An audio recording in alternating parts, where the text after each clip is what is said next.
And ahoy, my friends! Welcome to this. Whoa, what is going on here? Oh, I clicked the wrong thing. That's why. Okay. Oh, that's why. And ahoy, my friends! It's your friend streamer, occasional lover, Sabaton Liam here, back again with another D&D Thursday. How the fudge are you going, my friends? We have Judy Doucette, I apologize if I mispronounced that, and Shorty TK in the chat. A big ahoy to you both, my friends. I hope you're going very well on this day, evening, afternoon, or night. I hope you're having a very good one. Morning. Morning doesn't exist. Morning never exists. Anyway, let us jump to the Out. Yes, let's jump to the out. Let's jump to see how the boys go for the actual champion match against Alda. That's like level 72. Yeah, that's after you finish the post game. No. Hello, everyone. Ah! Hello! Welcome back to the wonderful, magical world of D&D. Waldo Disno. No. The magical world of Waldo Disno and He's Mackie dead, Moose. move That's on. tomorrow night.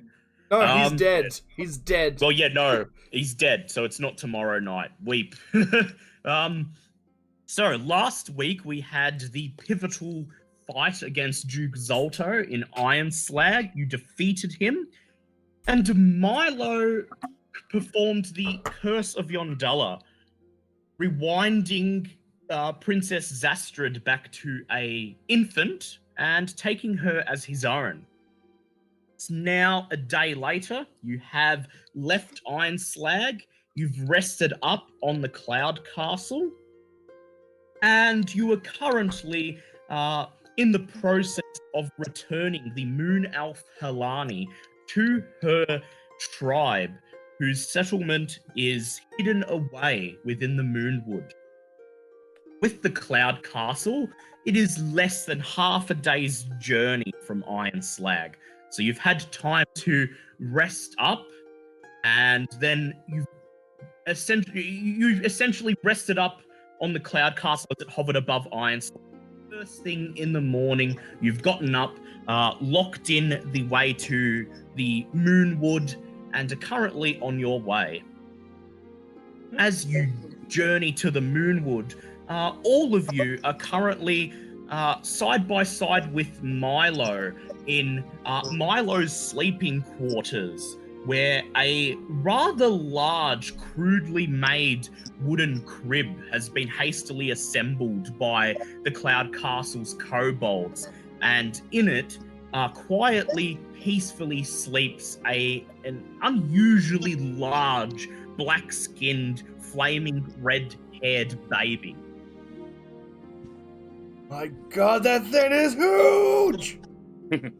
This was an unexpected turn. Like, I saw you go for the whole Yondalla's power, so I thought I'd let it be, but this is a new one.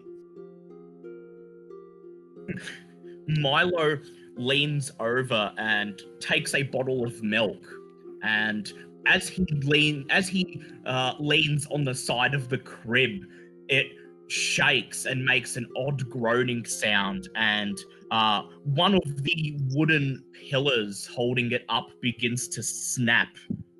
Shoddy kobold craftsmanship. I was gonna say, who tasked the kobolds with this as a job? That's okay. In their defense, I gave him a whole I was lot gonna of say, Clacky yeah, this rocks. was kind of like an out of the spur of the moment sort of deal, so yeah, it makes sense. I gave him a whole bunch of clicky rocks. I was going to say, it also has occurred to me that we still haven't actually gotten a name for this castle.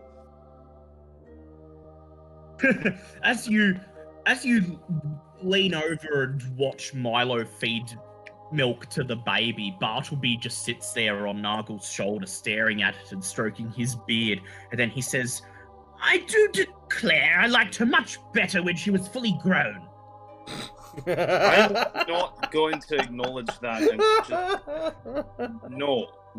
I just pat Bartleby on the head. Just pretty much with her finger going, "There's my horny little..." Oh. I So you silently. bonk him on the head and go to body jail. I just shake my head and just go gnomes. Just gnomes. I silently communicate to Bluebeard because my room is one of the rooms on the side that the drag wyverns can fly in. Yep. I silently communicate to Bluebeard that he is to keep an eye on Hmm. the baby at all times, and if the gnome gets anywhere near, Hmm. to do something Oh, about it. I was gonna Yes, say, I let's don't not think he's go as into that interested now realm. that she's a child. Bluebeard looks at you and you hear his voice float into your mind and he says, Yar, we protect the precious cargo from the land-lubbing midgets. Oh, it's Lovely. Dan Cooper is leaning against the wall. He's just relaxing, his shoulders untensed, his right leg arched up and resting against the wall, his arms folded. He says, So, we got a name for the little one yet? This one's gonna be called Yonder, in respect to the god that allowed her the mercy to live. Yonder He Otili. smiles. He smiles and you hear him scoff. And he says, it'd be just like if Angus here named his son Maury. Yeah, well, I'm not exactly. Sounds like a good gonna take name. it- I was gonna say, I'm not exactly gonna take criticism on names from a guy who calls himself Flupius, so shut it. He just silently shrugs at you and then slowly meanders out of the room, humming to himself. Hmm. Okay. Is there anything you would like to get done quickly while you're on the Cloud Castle traveling to the Moonwood? Would there be enough time for me to try and read my religion book, or would that be more of a whole day? That would be a longer thing. Perhaps, however, perhaps Reva would like to do some herbalism though. We've got time for that. Okay. Well, while she's doing that, I'm gonna go sit at the edge of my room with my feet hanging out of the illusion and start skinning the Duke's head, chucking the bits of flesh out the window. I'm gonna be in the Very well. That's quite grotesque. I'm working on this next to me giant is skull. corpse. For the little Reva, will baby. you be sending Ivana out to collect ingredients? Tell her what to look for, and she says, "Yep, time for the Siggy run, cunts!" And then she flaps her wings and takes to the skies.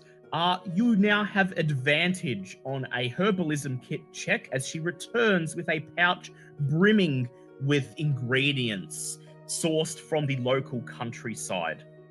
So, go ahead and make a herbalism check with advantage. That's Ooh. 20. Oh, Ooh, damn. that's a 20. Damn. Okay, so what are you trying to make? Just all-purpose healing potions? All right.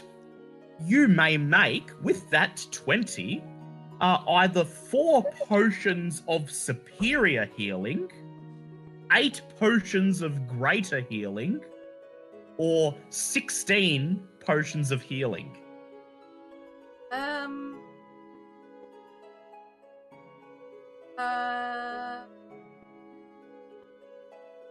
I'll go with the. Superior healing it is. You get 4 of them. Oh, no. So I'll just bring that up in the chat so everyone can see what the superior healing does. That's the best, isn't it? Or Yep. is it the Second Best. best. second best? Oh, second best. You What's regain- the best then? You regain 8d8 plus 8 hit points.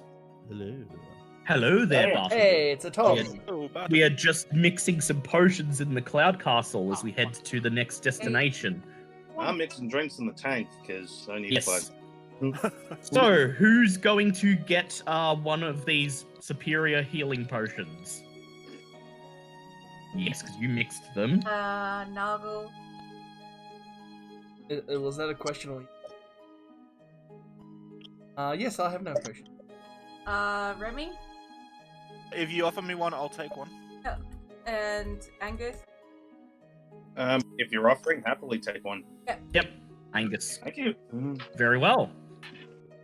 Before long, you arrive in the vicinity of the Moonwood, and You all mount your wyvern mounts, making sure that Halani is safe on the back of the wyverns and that she will not fall off. She's never ridden a wyvern before and is quite nervous, but after some coaxing, perhaps some coercion, you manage to get her riding on the back of Bluebeard with Milo. Oh. It'll be visible once. Bluebeard blushes in a way that you weren't quite sure that wyverns can, and he says, "Yar, me ship's never been graced by a lady before." Hey! I've been on Says the Bluebeard. woman that has been ridden by Reva 4 times so far. Yeah, I know. Although Reva is always invisible, so perks to being invisible. Well, I'm visible at the moment, Bluebeard. I was gonna say, I didn't realize he spat fire as well. I made a burn here. And then riding on your wyvern mounts, you depart from the Cloud Castle's wall and descend to the countryside of Faerun's western heartlands down below, where the Moonwood awaits. Your wyverns deposit you on the top of a small hill overlooking the woods beneath you. You bid them farewell, and Bluebeard says, "Yar, call me when you need a lift." And then they return to the Cloud Castle. You begin to escort Halani into her ancestral woods. All these woods together are known as the Glimmerwood. The 3 forests grew together in this area to form the Glimmerwood. The Moonwood to the east, the Coldwood to the west, and the Druid beneath them. The Glimmerwood's pine, fir, and spruce trees grow atop the rocky foothills and escarpments of 2 converging mountain ranges, the Spine of the World and the Ice Spires. The trees are more stunted and sparse as the altitude increases to the north. You are heading to the Moonwood, where Halani has told you her Moon Elf tribe have taken up residence. Though before you enter, she warns you that her kind are traditionally fearful of outsiders, and it is unlikely that you will be allowed into the settlement. So Instead, another Yep. race out. yes. Instead, she says that she will direct you to a waterfall grove within the wood, a traditional meeting place for her people, and that if you wait long enough there, eventually scouts or merchants from her tribe will find you and take her away. Wow, okay. Could I send Ivana to... Well, you could. They've met Ivana. You before. could, except she won't tell you where exactly the settlement is. Gave them a letter. Oh yeah, you did. Yeah, that's right. They're aware you're coming. She informs you that they should be aware that you're coming as you've sent word, and so hopefully you won't have to wait long. She says that moon elves are a fickle people. They are withdrawn, do things on their own time, and she lowers her head as she says, and by the standards of other races, they are perhaps a bit xenophobic. Hey, well, that's elves for you. Hmm? Well, that's everybody in this land for you. Yes. As she says this, she pays particular attention to Angus and Bartleby. No offense, of course, milady. Oh, of course. It's Then been a entirely. couple of months of traveling. You have one person think a dwarf's a gnome and a gnome's a dwarf. It kind of all blends in after a year or so. It's all got She- to tell with the beard. She Background, informs you that everything. she informs you that while she indeed knows the difference between a dwarf and a gnome, her people are quite reserved and have little experience with the outside world, At and least they will simply see small folk. Like I don't even know basic chronology. well, at least these ones have an excuse for it. You know, the humans are water deep, completely different matter. These guys are more isolated. It's fair. And so you make your way into the Moonwood with Halani gracefully guiding you through it. She seems to know this place like the back of her hand, and you rarely see her even stop to check where she is or get her bearings. The movement is constant and uninterrupted. This dense coniferous forest north of the Evermoors seems very quiet and still. The southern fringes of the Moonwood, as Milo and Angus are aware at the least, are home to small bands of moon elves and wood elves, as well as the rustic homes of a few woodcutters and trappers.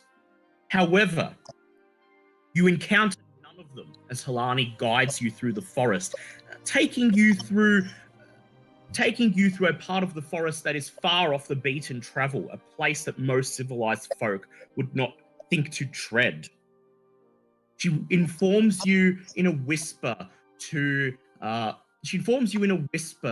make sure you are ready for anything. Although the Moonwood is generally peaceful, lycanthropes and other unpleasant creatures are sometimes known to prowl the less often travelled parts of it.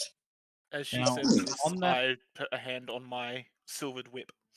On that subject, because I've arrived a little late, have we Yep. had the opportunity to have a long rest? Oh yeah, Yes, that's the next day. We've long rested after last session. Oh yeah. Also, speaking of which, I forgot to write it in. The achievement to the bone necklace. What does it do again? The bone necklace. Let me see. Do you know what the item was called again? Oh, it was the one that was in. I'll get back to you on that. I'll have to look up what it is. I think it was add some extra dice when. Oh yes, that's right. Oh yeah, the periaptive wound closing. Yep. Let's just bring that up in the chat for you. Sure. Ever so helpful. There it is. Double it. Yep, Double and you hit stabilize when you're knocked out, so no death saves for you. Oh yeah. Damn. Too As angry you to make die. your way deeper into the forest, the brief sounds of the outside world, the birds flying over the countryside, and the distant sounds of woodcutters and travelling wagons begin to fade away as the sun begins to go lower in the sky. You've been travelling for hours and haven't encountered anything. And in fact, Angus, Remy, and Nargle, Angus due to your high perception, and Nargle and Remy due to being Ranger and Druid, respectively, you begin to notice that the further you get into the forest, the quieter it gets. You would expect a forest like this to be filled with small woodland creatures and other wildlife, but aside from the sound of the leaves brushing in the wind, you cannot hear any signs of life. Milady, in my kind of experience, when things are this quiet, something's about to go. Had to explain. She looks at you, and without stopping, she continues walking through the trees, and she says, "Yes, the Moonwood is quiet, but perhaps never this quiet." She says, "I fear something may have happened while I was gone from my tribe." I walk, She says, close to her, just with my hand on the. I was gonna say, I'm just gonna have my hammer out just to be safe. Yeah, I have Just my. Stay silver behind chain me, out. milady. I'm invisible. And what do you Good do? job. What do you do, Reba? I'm invisible. Well, I You was are invisible. above. Now I'm fucking. the sky above, or what you can see of it through the tree canopy, slowly glows red as the sun sets, and then purple, and soon the forest is bathed in dusk.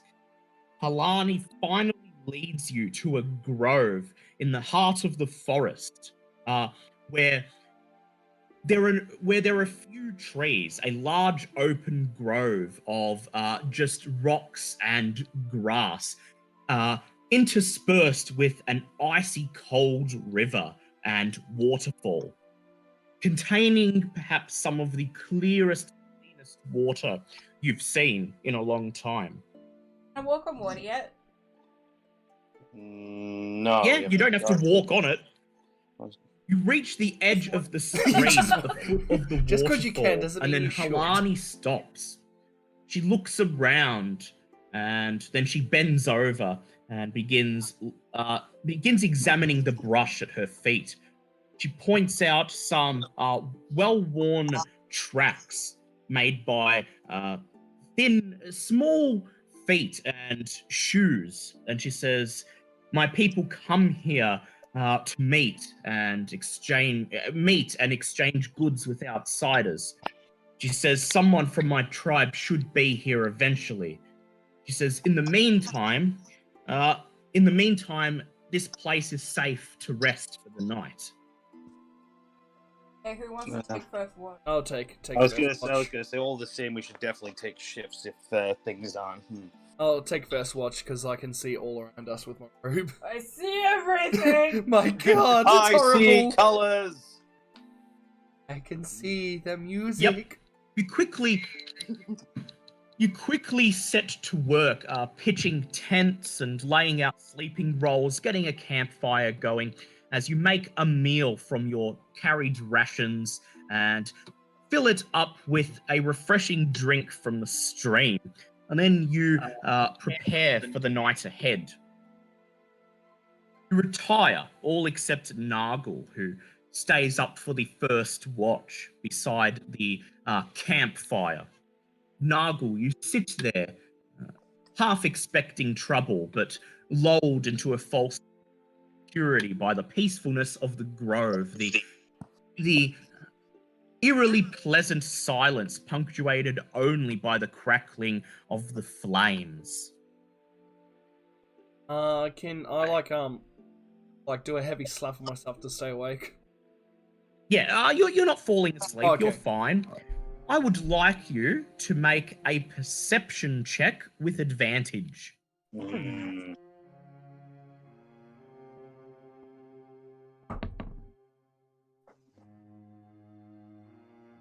Right, do I add my passive perception onto that? No, you add wisdom. I add my what? Just add your Passive wisdom. perception is modifier. for if you notice things without rolling. So you're just Oh, okay. doing your wisdom plus your perception skill. It was with a... Oh, yeah. Yeah. Yeah. Oh, there we go. Yeah. So, I So got. what did you I've got roll? perception in it, so proficiency. So that would be my. You proficient in perception? Yep. Oh, Oh, okay. you know, that would have been... Well, no one asked me ever to do a perception roll before. Okay. No one. What did you roll? That is calculator. It is a calculator. I was gonna say, just what did you roll? All up, it's 15. 15? Okay. I'm going to roll a d20. Oh no. I'm going to add 5. 12. You see something moving just beyond the tree line, though you can't quite make it out. And when you when you stop and gaze in that direction and try to get a closer look, all you can see are trees and a couple of boulders covered in moss. There doesn't appear to be anything that you would classify as a creature. Hmm. Can I use you? Okay, I'm just gonna put this out to the party. I use my ring to turn into a trend, then animate some trees.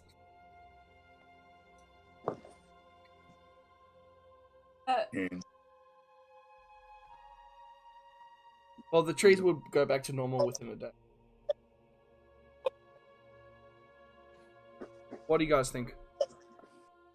I mean, Yeah, I mean, yeah, or I mean, yeah, Then- I don't really see anything bad going on. Well, Oh yeah, I if don't if see they any stand negatives still, to they that. just look like trees. yeah, oh well, if that's the case, yeah, go for it. yeah, go for it. Keep That's in mind that's that the actually- act of turning into a Trent would definitely alert anything that's attempting to sneak up on you. Could have done this.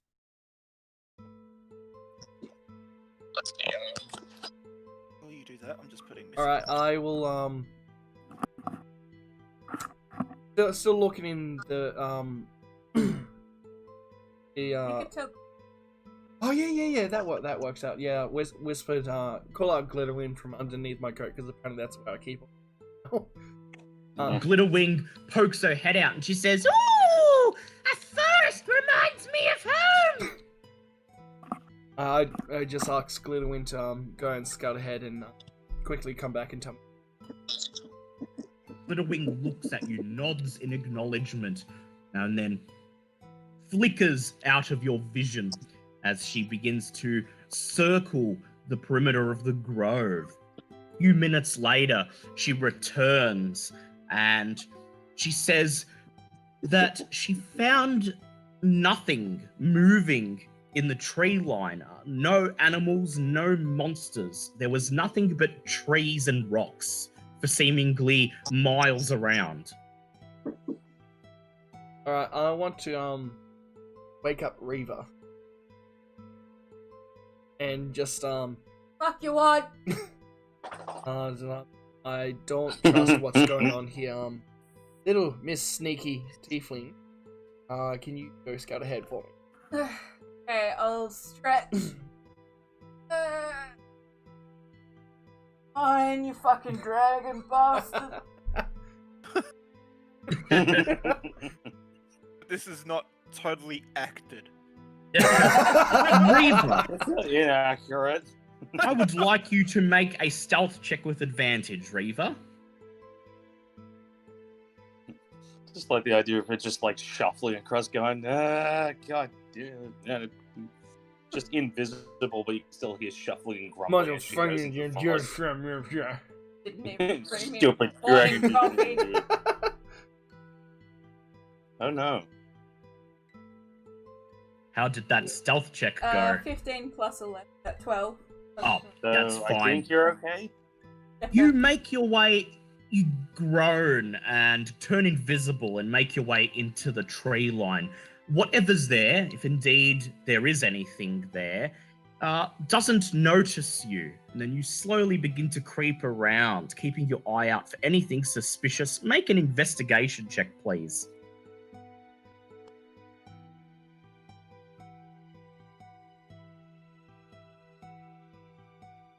Keep S instead of D.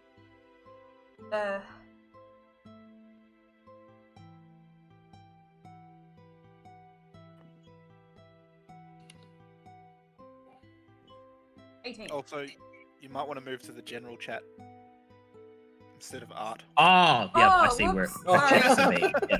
18. Okay, I'm going to roll a d20 here, Oh actually with advantage. no.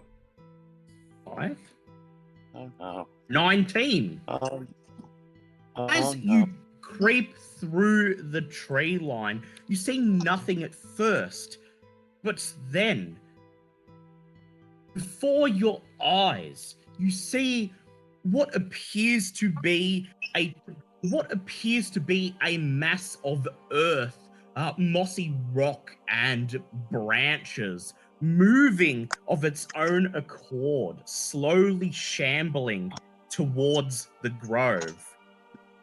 Oh. I have that's- nature. Can I do a nature? Yep, make a nature check to try and identify it. Go ahead. Mm.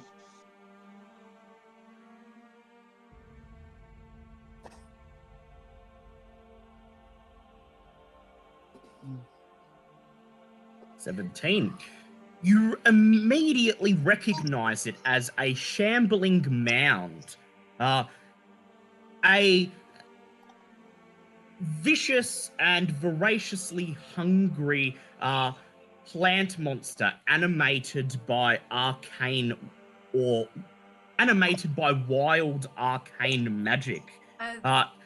It attempts to take its prey by surprise and will consume any organic matter into which it comes into contact. Telepathically. Struggle to.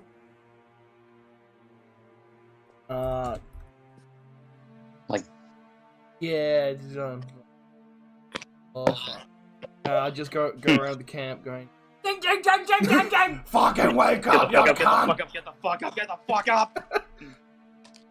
And I'll just tell Angus to You could probably just roar. yeah, I could.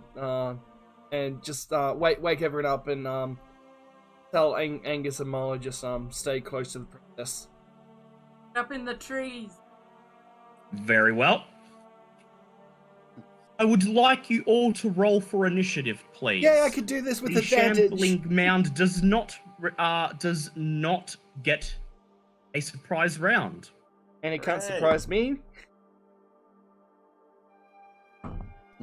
Oh, thank Like the idea of everyone just sort of half waking up going, what the hell are you talking about? Oh, shit. 21 for Marlo. Yep. He gets Time for 11. initiative. 19. There's my Milo luck gone. gets- That's a 4. 21 for There it is. Milo. 4 I for am a heavy Angus. sleeper. I Let's live see with how- rocks. I sleep like a rock. Do I have Yeah. a chance to grab my weapons before we start Yeah. combat? Or- Oh, Yeah, yeah. because I warned you. Yep, that's what you got. You have not been surprised. You have time to prepare. You have time to get all your armor on and all your weapons. Now, You've been warned that they're coming. So what did Nargle get for his 19. initiative? I want to be in a tree. I want to be the very best. 14 for the enemy. Uh-huh. So how did Nargle's initiative go? 19. What did he get? 19. 19. All right. Bartleby. Initiative? Yep. Cool. If Reva knows what it is, does she know like what type of creature it is? Yeah, Yeah. it's a plant monster. Yeah. Oh, so It's it's just plant-based. a plant monster. Okay. Oh, plant Alright, So we're going to set it 14. on fire. Be careful because we're surrounded by trees. We're going to be Thank careful you. setting it on fire. Bartleby. But yeah, just looking at the gnome. Yeah, I was going to say, for God's sake, just no area of effect fire, because that's going to suck. Now, horrible. I'm going to Before we telepathically begin, tell Bartleby Reva, to not set the forest on fire. Before we begin, Reva may make an acrobatics check to climb into a tree. With advantage. And a hot plate. And a hot plate. Size is the mound. Oh. Nat 20. Oh, nice. Damn. Yes. What size is the mound? It is large. Oh, Okay. yeah. I'm the going to mound bring is up large. the map. Oh my Dang. god, I Here probably comes the have a map. jar. Wait, what? I probably have a jar in my kit. We can have a jar So of we dirt. can have a jar of dirt. Does You the jar of dirt quickly don do your anything? armor. You quickly don your armor and grab your weapons and prepare yourselves as slowly your campground is converged upon I'm gonna by pass it down to 2 my son. shambling mounds and 4 tree blights. Oh, bugger. And Is full- the druid the princess? Yeah, Yeah. that's the princess. Okay, first up we have Nargle. Wait, I thought Remy rolled higher. Oh yeah, sorry, we have Milo first, 21.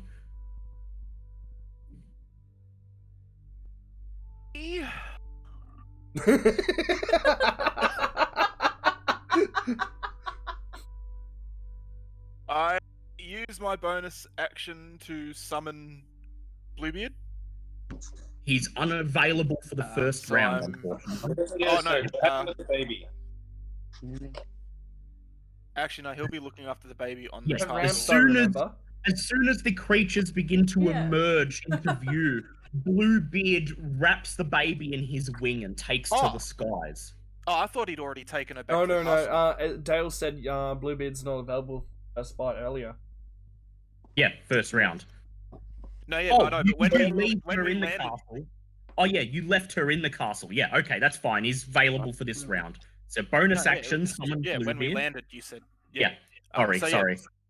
I was just wanted to make sure I didn't. Yep. I mean, yeah. So yeah, I then summoned Bluebeard. Yep. And do I know that these smaller ones are down here? Yes, you do. You see them all emerge. You've been forewarned that something's coming, so you were all waiting, and you saw these creatures emerge. Okay, well then I'm going to use movement to go down to the southwest and Yep. try to hold off those two enemies down there. Very well. Oh, pardon me, 10 feet away. 10 feet away. Exactly. Yes, please. Yep. Yep. You may attack one of them. Yep. I will attack the northern one, Yep.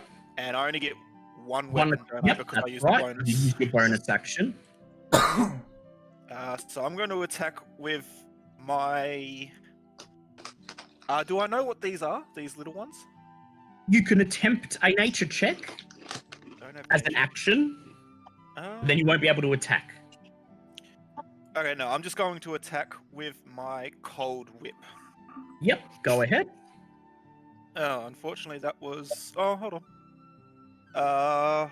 2 seconds. Gotta sneeze. Sorry.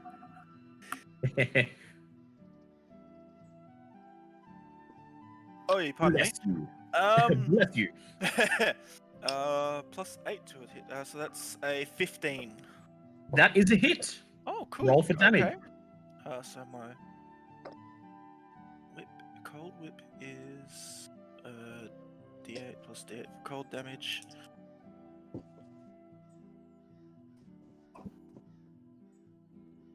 It's 10 damage.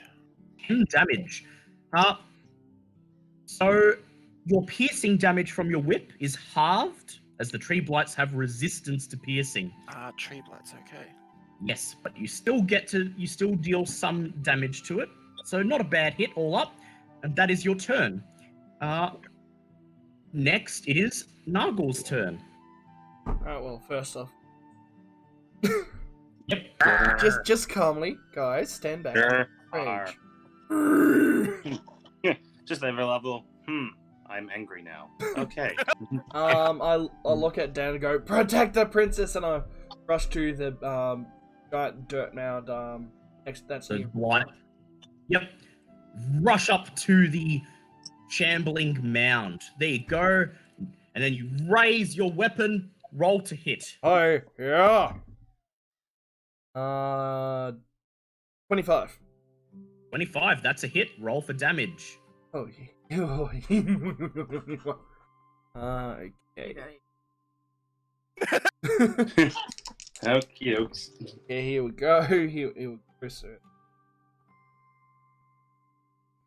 Maths. Yeah, it's always useful.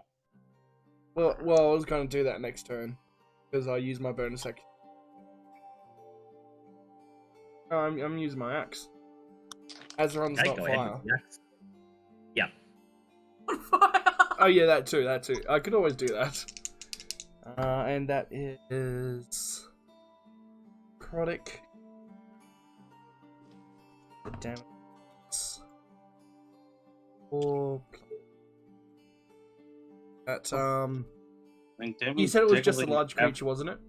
Yep, just a large creature. It's not technically a you don't giant. have the- I was gonna say technically you don't have the acid damage yet because we haven't actually done that. Yeah, you haven't actually improved your weapons yet. I thought so you don't have any. we'd done that on the downtime. No, we were rolling for it. You're rolling for it, so when we do it after this, the roll checks are already done. Okay. Yeah. Yeah. So you don't Either have way, voice upgrades. oh, I'm gonna bloody do that again. Oh, he's 33 confused. minus 25 damage. Okay, there we go. There we go. 25 damage. You swing Hazaron, and Hazaron shouts, "Ah, we're getting firewood, are we?" As he slams into the shambling mound for 25 points of damage. Make your next attack. Oh god damn it! That was one away from a nat 20, but that's like Wait. 30 something. Ooh, well, it's still a hit. Fucking attack, man. Yeah, the barbarian's like, oh, that was one away from nat 20. What'd you roll? Like 30 something. Weak. That's some weak Which stuff, also man. sounds Get like that out. math, like really Better bad next time, math. Nuggle. Yeah, come Roll on, your man. damage. Out of Pick up the context. pace.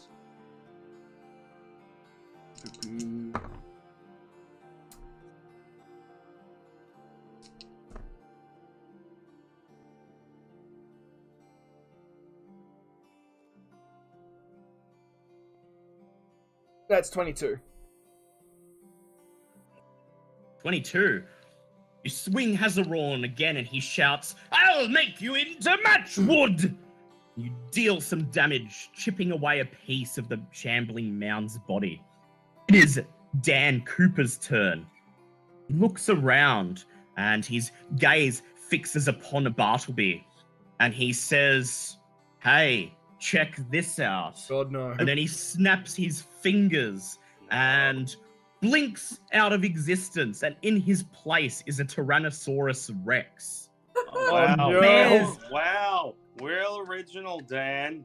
he bears his teeth.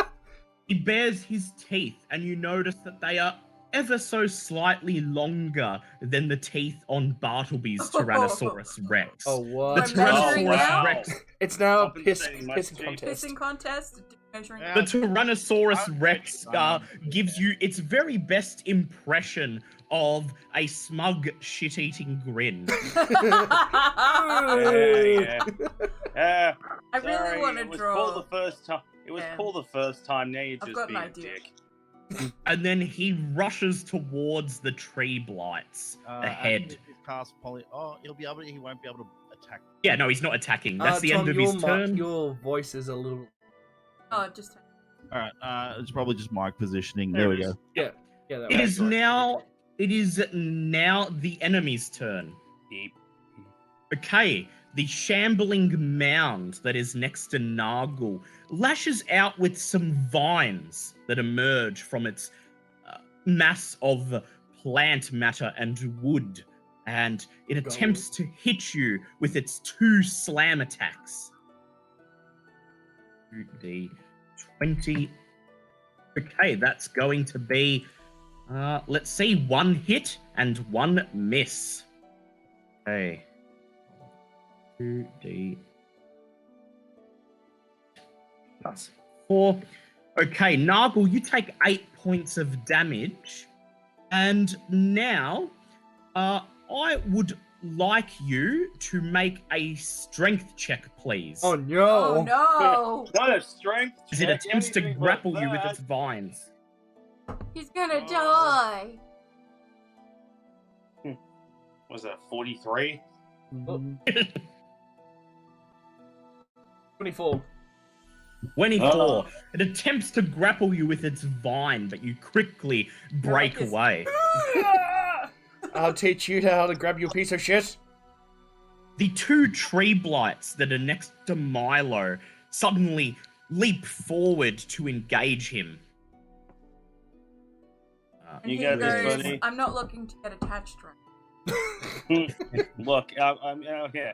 I'm kind of a busy point in my life. You know, things are kind of really wild for me at the moment. Let's just not do this right now. I'm sorry, there's another tree. It's not you, it's me. Look, I just had a kid. This is just a really awkward time. Just had a kid. Her mum she's just dying. look. Her mum I'm just dying. died. This is The first tree blight moves forward and swings at you with bony wooden claws that emerge from 2 of its branches. Goes, I I've really got don't enough want a commitment at the boat. moment. And My AC is let's- 18. 18, so that's gonna be 1 hit.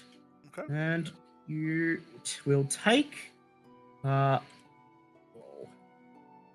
2d6 plus Yep.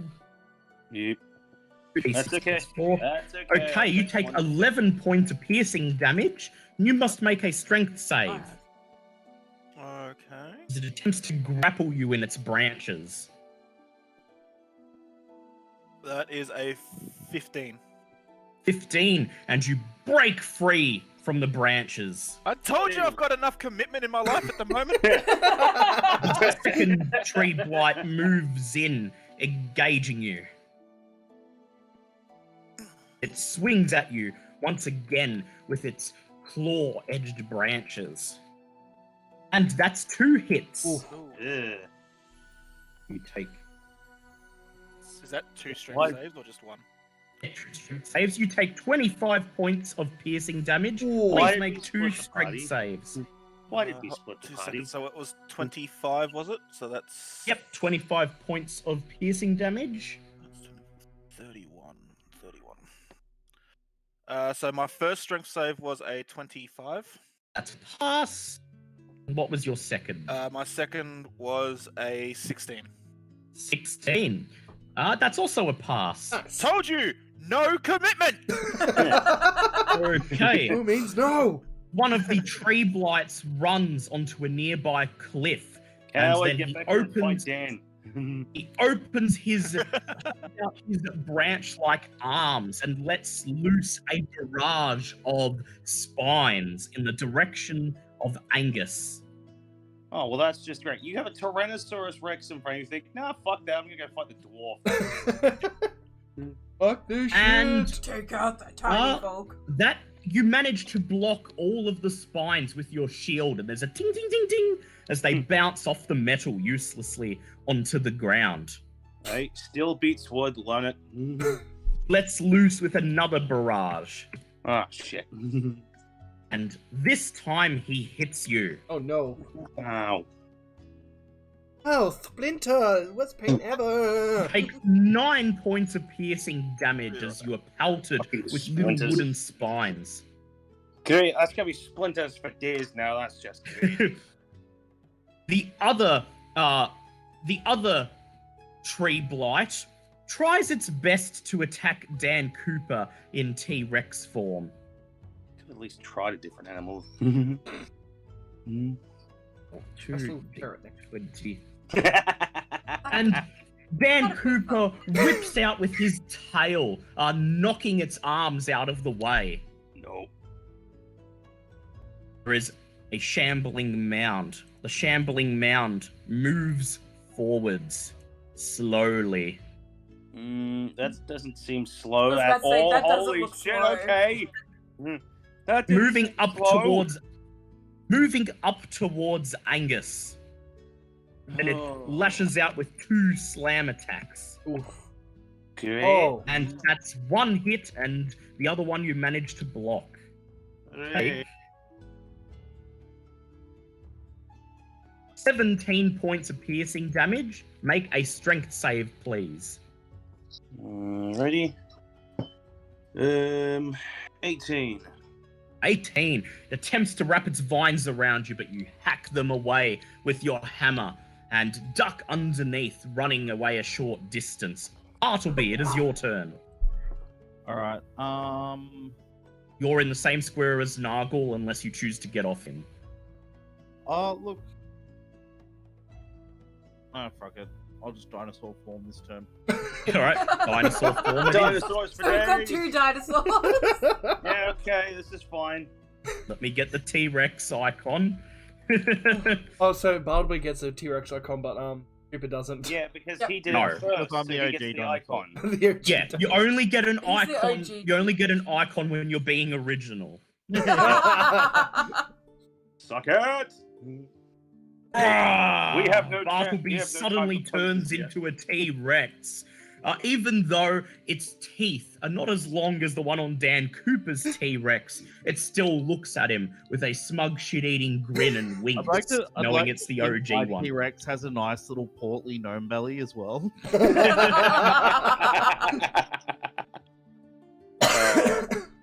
Yeah, You and- have a yeah. movement action. Do you wish to, or do you wish oh, to end your turn here? That's within 10 feet, so I'm threatening. Oh yes, you're going to attack it. Go ahead. Well, no, I'm not. I can't attack because I use my action. Oh yes, you're polymorph. Nice, come on. Right, Oh, yeah. so that'll end your turn here then. Yep. Next up, it is Reva's turn. Hey. Reaver, you are currently hiding in a tree, stealthed. Are they weak? I'm in a tree. Oh my god, I love it. So you have succeeded on a nature check against the shambling mounds, and you know what their weaknesses and strengths are. Are they weak The to shambling, Feel free to they resist cold and fire and are immune to lightning. What do you mean resist fire? They're fucking trees. They're It's also amount of made of dirt. a large portion of rock and dirt, so Well, now I'm just sad. Well, there goes now my I know plan. I'm changing my whip. the Boys tree in the dirt. blights are just trees. They may be weak to fire, but the mounds are just as much rock and dirt as they are plant. Well, bollocks. What would you like to do, Reaver? Just give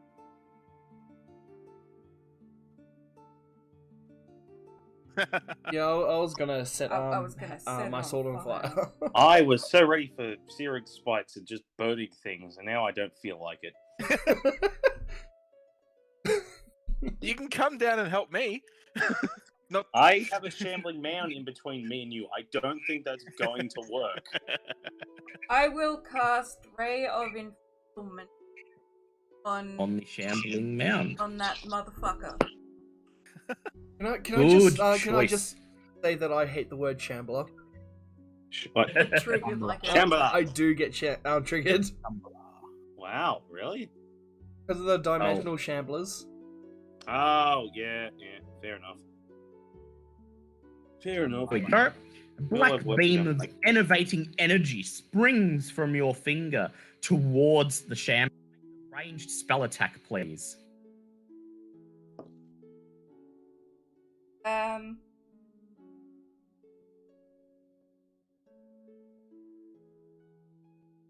Oh no! You've got to roll to hit it with your ray of enfeeblement. That's what you're doing. Yeah. What am I rolling? D20. So you're rolling d20 plus whatever your spell attack bonus is. Okay, so that... And that's a hit. A small black beam emerges from your hand and hits the mound, and you see it shudder, though you're unsure if anything has happened yet. Make your stealth check to re-stealth. Disadvantage. Yes, of course, you are invisible. Oh, excuse me. Where is he going? Oh, look, Fantastic. Good Thank thing you had God that was advantage. Angus, it is your turn. That's Um, Oh, yeah. We've been fine. Okay, can I throw my hammer at this thing from where I am currently? Or am I going to have to just go up We're and like straight right up next it? to it. That's Sure. why I was asking. Oh, you're right. Yeah, you'll have to melee it. Go ahead, you'll have to melee it, Oh, unfortunately. okay, I get Unless why you not. move away. I'm pretty sure if I move away, that counts as an attack of opportunity, isn't it? Yeah. That's what I thought. Yeah, you would have to roll to disengage. Yeah. It does. Unless you disengage, but then you won't be able to attack. No, in that case, I will cast Spirit Guardians. Ooh, we love our spirit guardians. I do indeed. Well, I was planning on setting things on fire, but that part didn't work out so well. So we're just gonna protect the princess, and she's like right next to me. You invoke Moradin's name, and a circle of spectral dwarven guardians materialize and begin patrolling in a circle around you and the princess. Now the shambling mound must make a wisdom save. I was gonna say just that whole Moradin, if you're not busy, really use a hand right now. I know you're too busy to Okay. come down and meet me in person like some other gods. Yep. And it fails its wisdom save. Good answer. Go ahead and roll your radiant damage. Outstanding. Fuck off. I will not. Yeah, that is I mean, unless if Mana thinks he 14 can take all points this by of himself. damage. I was talking to my 14. dog. Shut up. Hey, I have a And name. I'd One of these- Yeah, One of mate. these spectral dwarven warriors runs forward and smashes his hammer into the mound. It flinches in primal pain. Angus smash. Before my turn, Milo, I'd also it is like- your I was gonna say, turn. I'd also like to cast Shield of Faith on myself. Oh, yeah, go ahead. Shield of Faith. And then Milo's turn. Okay, well, You're in a sticky wicket. yes, Actually, I would like I was to gonna say make. the tree blights probably still have fire or are weak to fire because they're just regular trees. Unfortunately, when I was working at my spells just before, I didn't take the Searing Smite. Oh no. Well, you I are took Shield of Faith instead. Well, you might want to use that because otherwise you're going to get your ass kicked. Yeah, that 25 damage. Yeah, that hurt. Eh. I'm going to, before I decide on using any, no, I'm just going to go full damage. I'm going to attack the Northern Blight with both my whips again. Yep. Because I'm Go ahead, on roll to hit. Yep. Because I'm on Bluebeard, do I get? How large are these The enemies? tree blights are large. Okay, so I don't get advantage because I'm Yes. same size. Okay, cool. Okay, so 2 weapons. One's a nat 20, and one is a 16. Yep, well, they both hit. Go ahead Okay. and roll your damage. Remember, they are resistant to piercing damage. One of those Yep. is Yes. Yep. Well, all my weapons are piercing, so that's hell shit. that. I That's- used 2 level 1 smites. Ooh. So 1 level 1 smite on each whip. That's 2 spell slots expended. And then I'm going on to each whip. use my bonus action to put a level 1 thunderous smite on my first whip.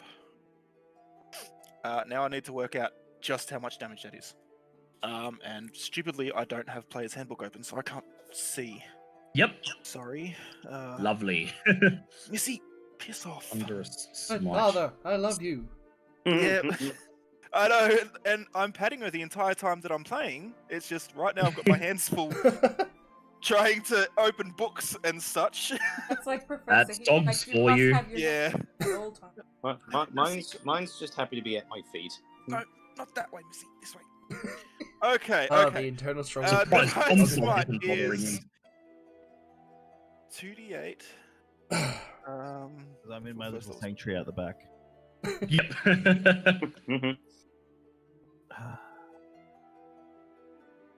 Okay, so my cold damage whip is 2d8 plus 2d8 of that. And then I need 2d6. Yeah, okay. So this is just rolling for my first whip. Yep. 24 damage for the first whip. Ooh, good hit. Okay, what about your second whip? My second whip is 2d8 and 2d8 for the thing.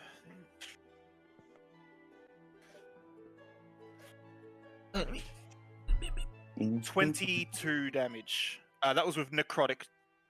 Yep. The first one was with. Oh, hold on. What was my first damage? 25, I believe. So that's 50. Yep. Oh, but then I've got to take away the piercing. The physical damage from that was a 4. So Yep. that's- But that's still Yep. decent and damage. And you have another attack to make, so Yeah, the second attack was 12, 16, 18, 22, and that's with necrotic and a piercing weapon. yep. And the physical Good on hit. that was 2 as well. Wrap your whip around one of its branches and yank it off with a loud snap. Make your second attack. Second attack is going to be a multi-attack with Bluebeard. Yep, go ahead. So that's 2 rolls to hit.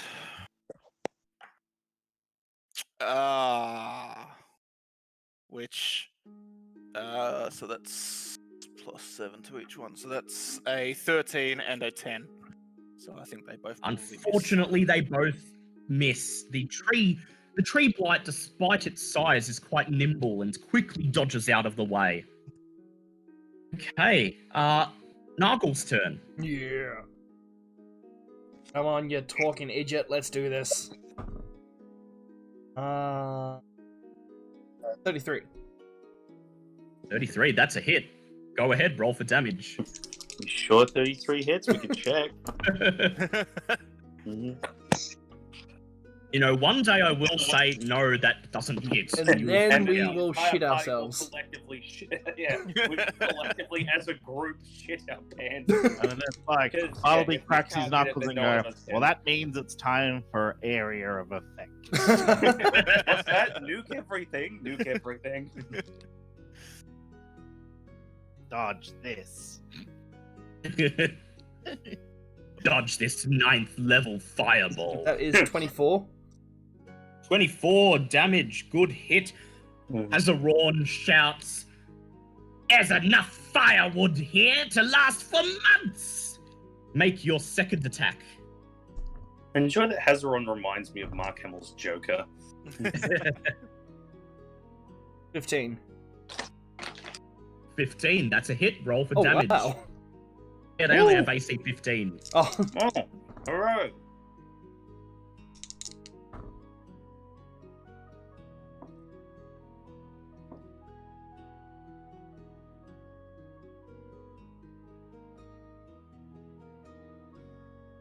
alright.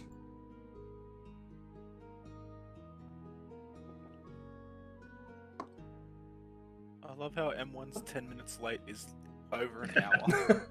Yep. But of It's an course. Oaks I time. don't know what you were expecting Yes. there.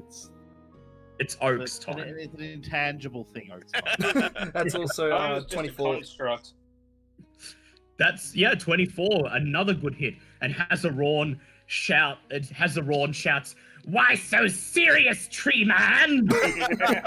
We've just incorporated the Joker into our Yep. campaign. This is fine. I'm fine with this. I don't care. Bring it on. Make your third attack, Nargle.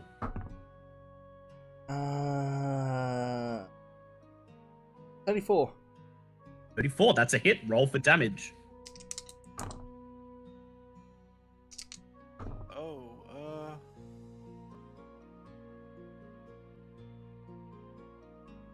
Also, the tree that I hit needed to make a strength saving throw or be pushed back 10 feet. I just read that. I will do that then. Yes. And that's 30 damage.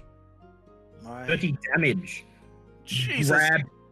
Have to pass on the strength save. Oh yeah. You grab Hazaron in both hands and slam him into the mound. The tree blight shivers in primal pain and then lurches towards you. It is now Dan Coop. It is now Dan Cooper's turn. Dan Cooper makes an attack with his form. This is our first level 9 encounter, so I Yeah. imagine it's not going to be easy. Well, no, this isn't easy. This is supposed to be a generally easy encounter. Oh, lovely. Oh god. He's going, That's probably why the AC is like opens 15. opens his mouth and lashes his tail, striking at the tree blight. And he hits, crunching it for, let's see, 4d12 plus 7 damage.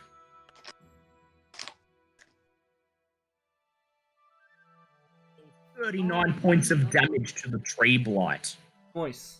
That is Dan Cooper's turn done. It is the enemy's turn.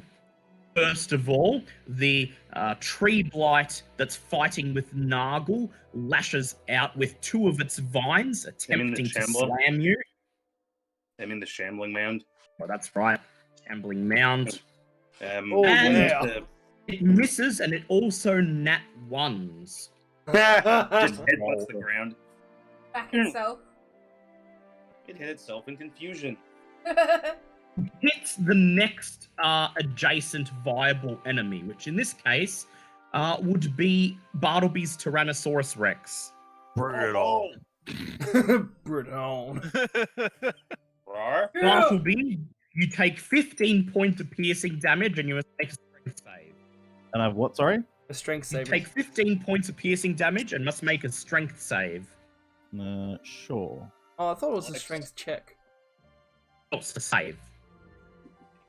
Oh no. Okay, Oh shit. let's imagine this for a moment. Okay. The shambling mound lashes wait a a second. vine. Is is it an engulf attack? Yeah. Because from what I recall, they can only do that versus medium and smaller. Ah, yes, that is correct. Yes. Oh, So you were not. oh. However, you are still grappled. You just don't get engulfed. I can What? still make- and also, wait a second. From the looks of the map, it doesn't look like it can reach me. Oh, it normally can't, but the critical fail made it attack the nearest adjacent. Sure. Because it's meant to be, well, it's not actually adjacent. It's because I'm 10 feet away and its attack range is only 5. So Yeah, I can't know. do anything. Okay, cool. We're adding flavor for that one. I'm using a critical fail table, Right. and that was like literally, despite whether it can actually attack you or not, it's you because that's what it rolled. So you are grappled, but you cannot be engulfed. Just imagine it lashing out its vine, Nargle jumping out of the way, and then wrapping its vine around this giant fucking dinosaur. And somehow the dinosaur flailing its little tiny arms, unable to break free.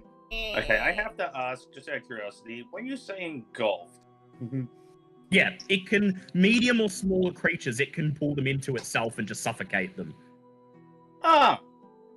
The tree blight up on the cliff raises its branch arms towards Halani and Uh-oh. fires at her. has Alani actually done anything yet? But she hasn't. She doesn't have any combat actions. Oh, fuck. And it hits her both times, Bullshit. Fuck. dealing 16 points of damage. And she goes down, Oh, making her fuck. first death save. This is a pass. Great. The tree blight engaged with Danosaurus Rex flails with its branches. And it hits him both times, dealing 18 points of damage. We must make a strength check and strength save to not be engulfed. He passes, using his huge dinosaur tail to knock the branch out of the way, and then noticing that he's not grappled, he takes a quick look at Bartleby and winks. Oh my, is this seriously what we're doing right now? Yeah. It's what we're doing. A battle for the The ages. Oh god. M1, welcome. The speaking of the shambling devil. mound, the shambling mound that's in against- front of Angus and Halani. Before it attacks, it has to make another wisdom save or take more damage from the spirit guardians. Does. So we're clearly not guarding And it shit. fails, so roll your damage. They're clearly not guarding shit because, the princess is down. But that's okay, because I got, where are we? 16 points of damage. Yep, 16 points of damage, not bad. Once again, one of these spectral warriors rushes up and slams his mace into its mass, and it shivers. Flashes at you with 2 slam attacks. This Both will be hit, fun. 1 nat 20s. Oh! Oh, glorious. Oh, yeah, I'm glad you think so. Oh, I thought that was your spectral thing. No. Oh, No, glorious. it's You nat take- 20 me. And then we you take, and we just do math here. You take 38 points of piercing damage. Oof. Ow. You must make a strength save, please. Well, this is going to suck. Somebody might want to protect the princess because I rolled a 5. Ooh. Bye. You rolled a 5.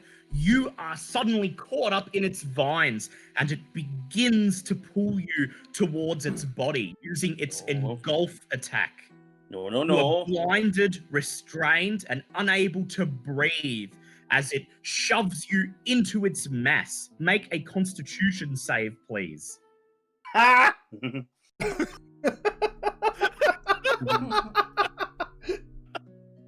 There's a 16 pass. Let me check. Also, my spirit 16 guardians gone does now. pass. So You also, I take lost my spirit no- guardians. You take no damage, however, you are still engulfed within its mass. Yeah, just this really muffled get fucked. Two remaining tree blights all lash out at Milo with their branches. Yeah, somebody might want to go help the princess since I'm currently occupied. And you get hit by two branch attacks, Milo, taking... Can I get Bluebeard to take the hits? Yes, you can. Would you like Bluebeard to take them? Yes, please. Bluebeard takes 23 points of piercing damage, and now you must make a strength save. Okay.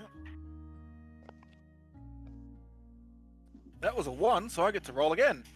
Yes, luckily, you lucky halfling. That's a 15. 15. Yes. God, you knock its branches out of the way and maintain your position on Bluebeard's back. Bartleby's turn.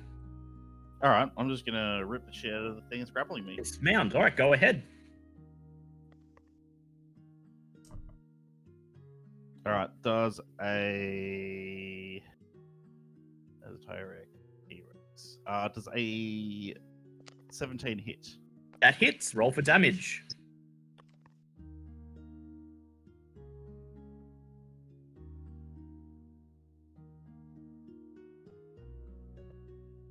It's 46 points of damage. Lovely. You step forward, grab one of the vines in your mouth, and using it like a pool toy, tear the shambling mound to shreds. Great, help me. I shouldn't be. Alright. Alright, so I'm no longer Help grappling. me out, you fucking idiot! I'm sorry, what was that? All I heard was. Alright, I'd like Fuck to off! travel 10 feet towards it, and then use a 10 feet reach on my tail to use tail Attack whip. the other one. Very well. Bartleby uses tail whip. Go ahead. Roll Let's to see if hit it's with your super tail. effective. 18. It's 18, super that's a hit. effective. Roll for damage. No, that one is. Because Angus is inside, would that hurt him or no? no. Okay, Oh good. my god. It's big enough that he won't take damage Oh, from good. it getting Yeah, hit. because that would suck. Alright, that's 17 points of damage. Ooh, good hit. And then you thwack your tail into the other shambling mound, and you swear you hear a muffled Scottish voice saying, "Ouch!" God, God. Okay, it is Reaver's turn. Am will I be able to get to the... Yes. Well, I'm gonna get to her. Would I be Yes. able to pick Yep. her up? Yes, but that'll be your turn. You rush towards her, staying stealth. Okay, maybe I should... Yeah. Probably a good idea, since, again, I can't really I'll help use you. a cure. All right, cure wounds. She opens her eyes and groans, but remains lying on the floor, perhaps too scared to get up. Probably That's the your best. turn. And I'm invisible. Yes, yep, Invisible. Milo's turn. Okay, how damaged is I am not invisible. Oh no! Oh no! Oh, wait, you're no. not invisible. 2 plus... You are not. Wait, 2 plus Yeah, 12. no. Yeah, no. Oh, 2 plus 12. Yeah, no, you are not stealthed. It's a DC of 15 Oh. against these. Oh no! That's a new one.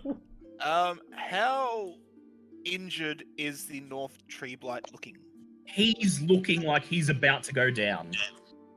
Okay, I'm gonna use my first whip attacks.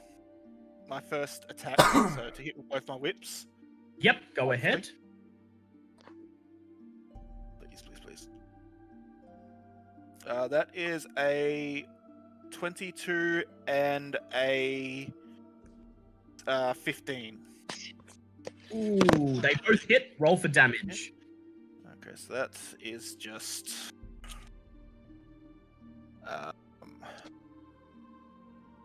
Okay, so the physical attacks from both of those were Yep. a 1 and a 5. Yep. So I don't know what that equals out to with their resistances. So just 1 and 3 it'll be. So, okay, so that's 4 plus 12, 20, 28. That is 20. Are they resistant to cold or necrotic? No, they are not. That They're not like shambling is, mound.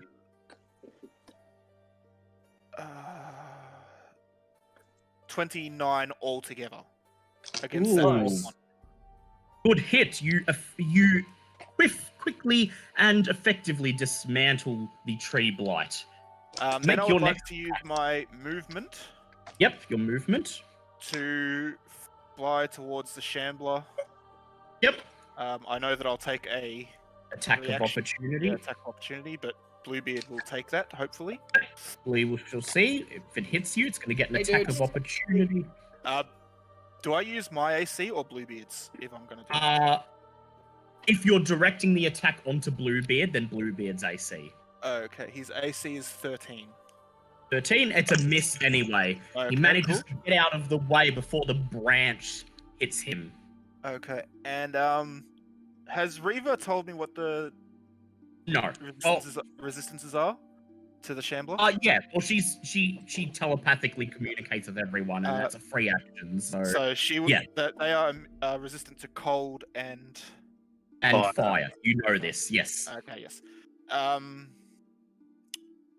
I'm going to use Bluebeard's multi-attack then, All right, go ahead. and hopefully this goes better than last time. I was going to say, I'm really glad you didn't go with like the lightning breath, because all you get inside this thing is just.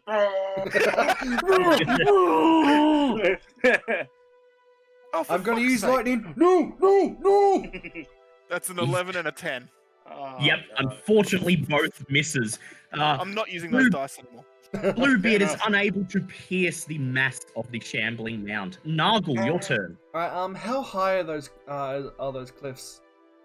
5, 10 feet at most. You could easily climb them, but you'll have to do a check. No, because isn't there a little pathway onto those cliffs though? Yeah, there is a little pathway. Let me see. No, He means the one on the one on the left. Yeah, the one. Oh, the one on the left? Yeah. Oh, yeah. Yeah. want to- you mean- Because I want to know if You want I to go here? do a jumping attack, would that add some extra force onto the damage? Yes. Because that So was you, going to be you my run up onto the cliff and then leap onto the shambling mound. Make your attack with advantage, please. Oh, neat. Princess. Oh yeah, don't worry about me. I'm doing just fine. Don't worry about your dad. Brother. That is a 33. Adopted parental. 33, that's a hit. Roll for damage, please. Adopted familiar figure. Great. He may not be his father, but he's his daddy. Well, the guild is Angus. Yeah. That is 28 damage. Ooh, good hit. As a rod says, "Death from above!" And you leap onto the mound, deal a blow to it, and then jump off, landing on the ground next to it. Make your next attack. Oh, I thought that was a 1. Oh, I almost freaked out.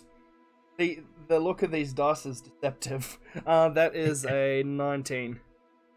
19. That's a 19 and a 1. Oh no, I rolled a 7, but the way these dice look, I thought it was a 1. Okay, yeah, no, fair cop. That's a hit. Roll for damage.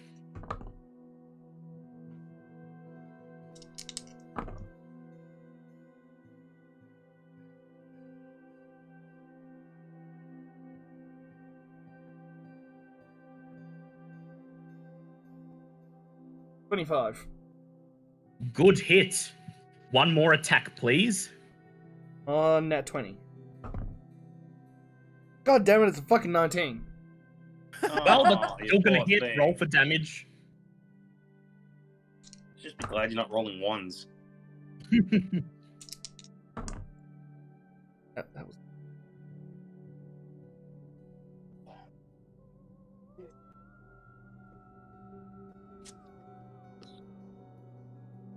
Oh, boo.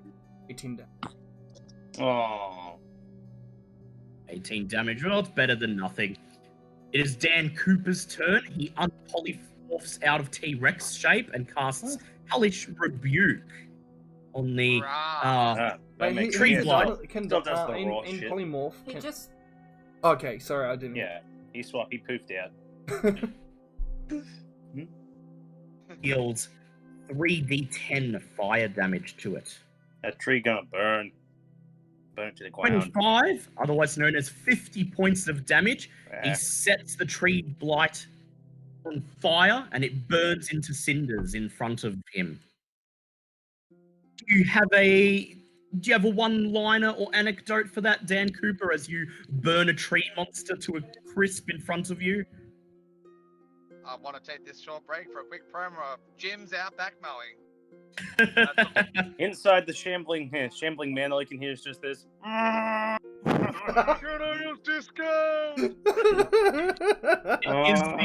It is the enemy's turn. So first, I would like Angus to make a Constitution save, please. Well, that is an 18. I think I'm gonna be okay. I'm still dying, though. However, you still cannot act until someone frees you from being engulfed. Sorry to disturb you, Mick. Do you need anything from the supermarket, or are you good? Mick, Yeah. So yeah, I'm just hanging out in this thing, just Yep. going. Can't move. Well, at least there's some air in here, so that's Tree the thing. blight on top of the cliff fires. there's no air in there. fine. You're also suffocating. Yeah, no, slowly. You're not taking damage, but if you stay in there too long, you will die. I know. I just need to perk some air holes Fires, in. fires spines at Reaver. Is it possible for Dan Cooper to dimension door into the body? Yeah, You you don't say know where that- I am in there though, Yeah, you might just get trapped in there too if you do that. and You'll I have to would save rather two of die you. of suffocation than Friends die of me. sitting next to you in there. And I relay Reaver, that telepathically. Reaver quickly dodges out of the way as the spines shoot over her head. So yeah, you relay that telepathically. All you can hear from Angus again is just this. Other tree blight rushes up to Nargle and swings at him with its two branch arms. The fucker. And Swing and a miss. you knock the branches out of the way with Hazaron as it shouts, "Not today, bucko!" Please, somebody kill this stupid mound. I'm not having a fun day. The shambling mound attempts to use two slam attacks on Nargle. Oh, really? And it hits you one time. Take Oh, you take 8 points of piercing damage, and you must make a strength save. Join me. What was it? Join me. How much damage? Make a strength save. Hey, you mate took 8 damage. You get 8 damage, and you have to make a Join strength me in the mound. Join us. Join us. Join us in the mound. make a freaking save. 15. 15. That, unfortunately, makes you grappled. Oh no. And you are Wow. pulled towards the shambling mound. As it engulfs you within its body, it spits Angus out, and he falls Ah. to the ground with wow, a you must have killed it or something. Where'd Noggle go? Nargle. Make a Constitution save, please. Oh, shite. He's. Oh, wow. Okay. Where's my 16. 16. Ooh, not enough, I'm afraid. You take. Oh. 12 points of damage as it begins to crush you in its mass. It is Supposed to breathe in before being eaten, not breathe out. it is Bartleby's turn. Nom nom. Nom nom, go ahead, Bartleby. Nom, human hand. 24. Yep, that's a hit. Roll for damage.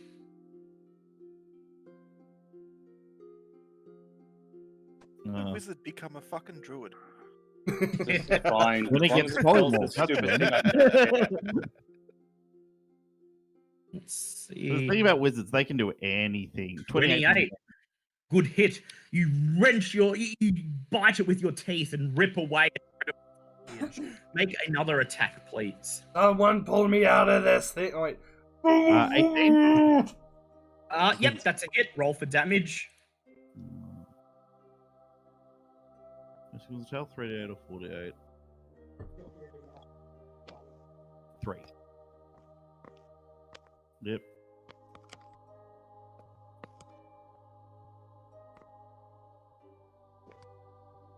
Uh, 17.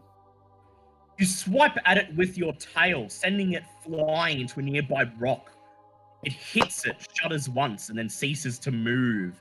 Nargle, wheezing and coughing, is deposited on the ground. I live again. It is Angus's turn. Wait, Oh, isn't it shit, we mine? still have people to kill. Yeah, two no, tree flies. Angus and yours. Wait, no, she's before me, isn't Oh she? yeah, sorry, Oh, it's yeah, Reva's yeah, turn. Okay, I'm gonna cast Scorching Ray on the cliff. The one on top of the cliff. Go ahead. Spell. Go roll. What? Oh, No. yeah. Right, so you need to make a ranged spell attack for each ray. So you're rolling 3d20s and adding your spell attack bonus. Nice.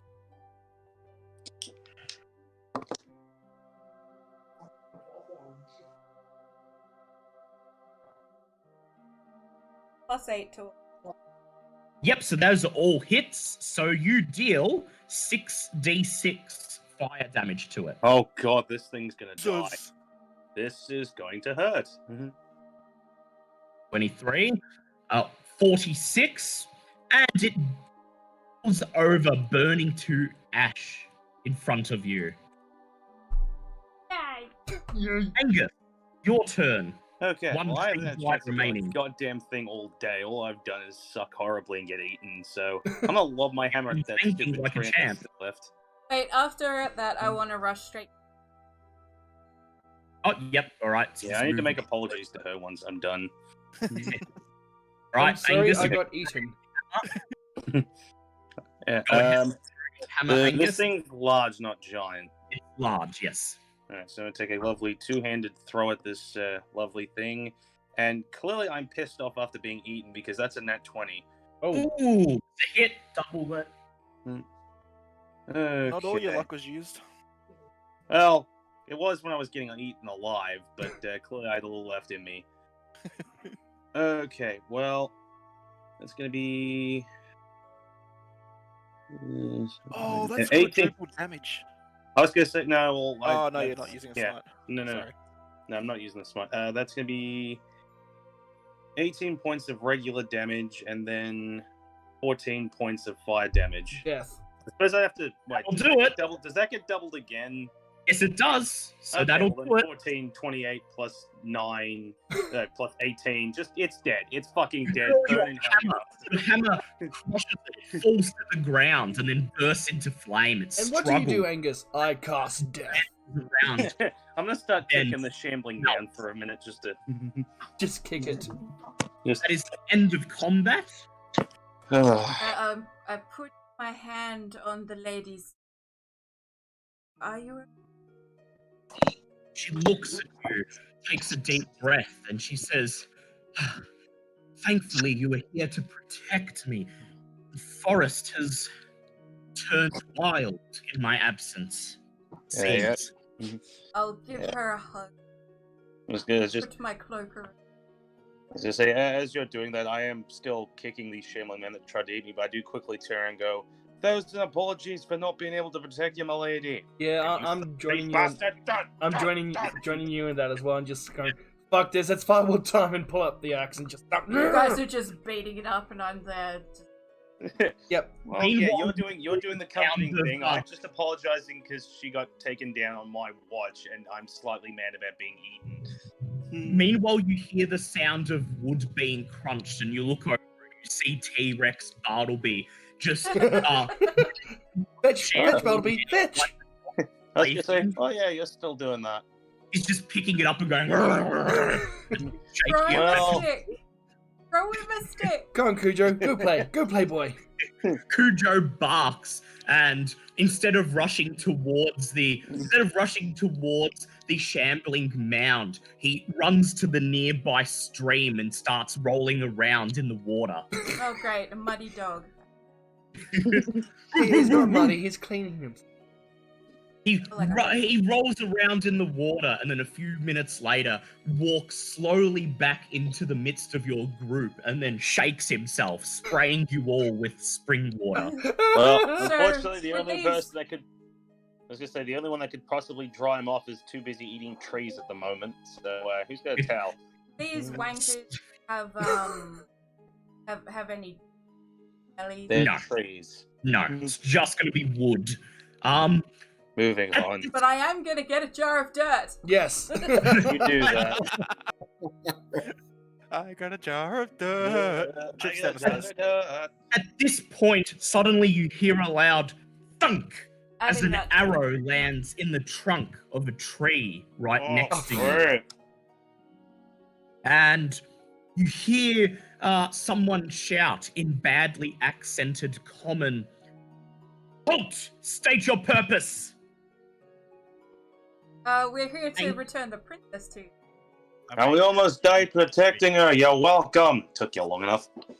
It's a free Bloody princess. forest of enemies. Yeah, I'm just helping the princess up back to her. Princess, once No, she's you put back your on cloak around her. Yeah, Fine. Nargle helps her up, and she leans against his arm, and as soon as she's on her feet, she shouts something in Elvish, and then out of the tree line step 4 elven scouts, wearing nothing but leather loincloths and armed with longbows. Okay. What's happening now? Their pale skin glowing in the moonlight, they slowly advance out into the grove, still holding their bows in your direction with arrows knocked. I look at them with sparkly eyes, and I want to bang on. Oh, Molderton's beard. We're not I in overhear the- this while I'm rolling up my whips and just glance at Reaver and shake my head. While I'm rolling up my I'm whips just and sitting attaching them to down. my belt. Two of the elven Elven scouts shoot each other a strange look, but then they shrug and they move forwards. 2 of them keeping their bows trained on you, while the other 2 move up to the princess, extract her from Nargle's arm, and flank her as they lead her away from your group. Princess, They join- no! Well, you're Hey. welcome. They join the other 2 scouts and then form a circle around her, still not removing their bows from your sight. The princess bows her head, and then she looks up and she smiles, and then she says, "Well, I think this is where we go our separate ways." Hey, it would seem the drawn bows are suggesting exactly that. She says, "I'm sorry, but even though I am the princess, there is only so much sway I pull with these people. They are beholden to my mother more than anyone else, and it appears that they are more cautious than ever right now, with the forest going wild in my absence." What's wrong with Yeah, the don't forest? I was gonna say, yeah, don't worry about it. I'm just in a bad mood after being eaten by a giant pissing tree monster. Just kicks Nice it again. photo. I want to know if To they need Reaver- help. Yeah. To Reva's question, one of the scouts turns to the princess and he says something in Elvish. She nods and she says, "I am the princess of this tribe, and for the most part, even though it is a ceremonial role, I'm also in charge of the purification rituals for this land. And since I've not been here, no one has been around to lead the druids of our people in their consecration rituals." She says, "Now I have For returned." lack of initiative. Yeah, well, they're very traditional.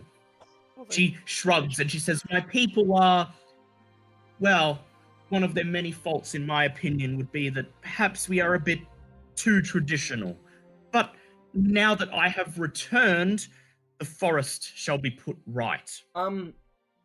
What path am I following with the druid? It's something of the moon, isn't it? Yeah, you're a moon druid. Yep. Which is Oh. the wild shaping one. Yep. They have their own special path that you their don't own know. special- That. Okay. Yeah. Well, Princess says, being a druid myself, I'd be more than happy to help you purify this. She says, she smiles, and then she turns to one of the scouts and says something in Elven. Make a persuade check, please. I give him advantage. Yeah, sure.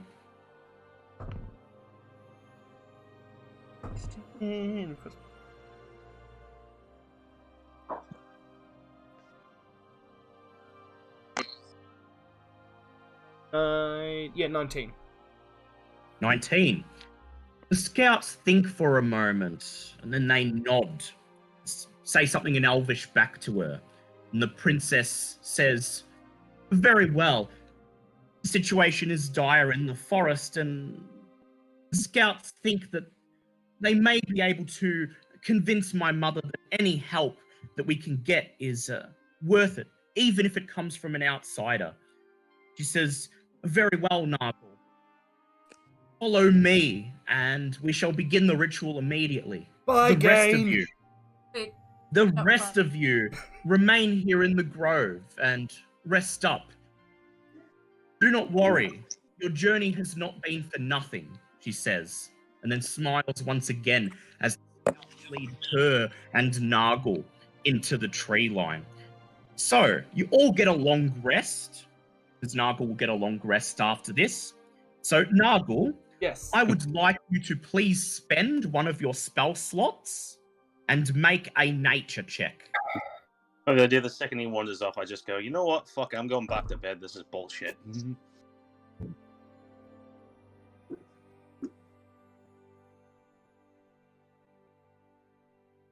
I've written. Yeah, I was just having a look. Yeah, that's just a flat 16. That'll do it. Yep, so you spend one of your spell slots and work for the rest of the night, helping Halani perform consecration rituals with the other elven druids in several parts of the forest. Despite your help, they still do not invite you back into their settlement, though Halani thanks you profusely several times, and several of the druids express their gratitude that you are helping them, one of them even expressing an admiration for your skills, even though you are an outsider. Once the work is done, the scouts and the rest of the druids return to the elven settlement. Before she leaves, just just coughing. I was going to get to that. I was just I'll pick up a flower and give it to the princess. Feel like Yep. is to remember. Aww. As the rest return to the settlement, leaving you and Halani alone in a small flower grove in the section of the forest, you reach down, pick a flower. Which color do you give her? One closest resembling. You pick a flower that's like a pale light blue color, and hand it to her. She takes it and she smiles at you, and she says, "My oh my, you certainly can certainly be suave when you feel like it, can't you, Nargle?"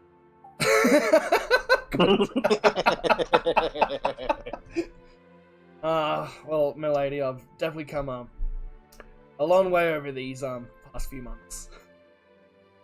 Indeed, she says, and she smiles again.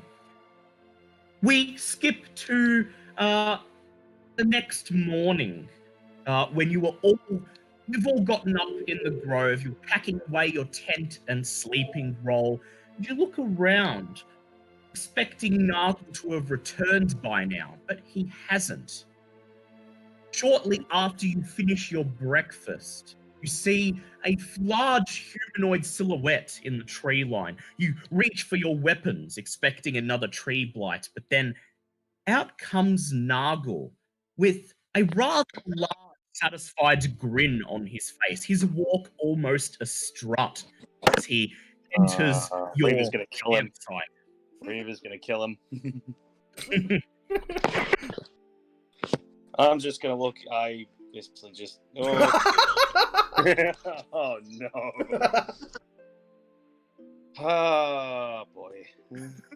Finish packing up your things and then begin to make your way out of the grove. And since I stayed the night, does that consider long rest as well? Yeah, but except for the one spell slot you spent. Yep, yeah, that's fine. Are they gonna give us a Then- reward? As you begin to leave the grove, a feeling of peace washes over you. Seeing the grove in the daylight, the sparkling river, it doesn't seem as eerie as last night. Now it just seems peacefully quiet. And then you hear Halani's voice whispering, seemingly on the wind, to each of you. She says, "Thank you for your help.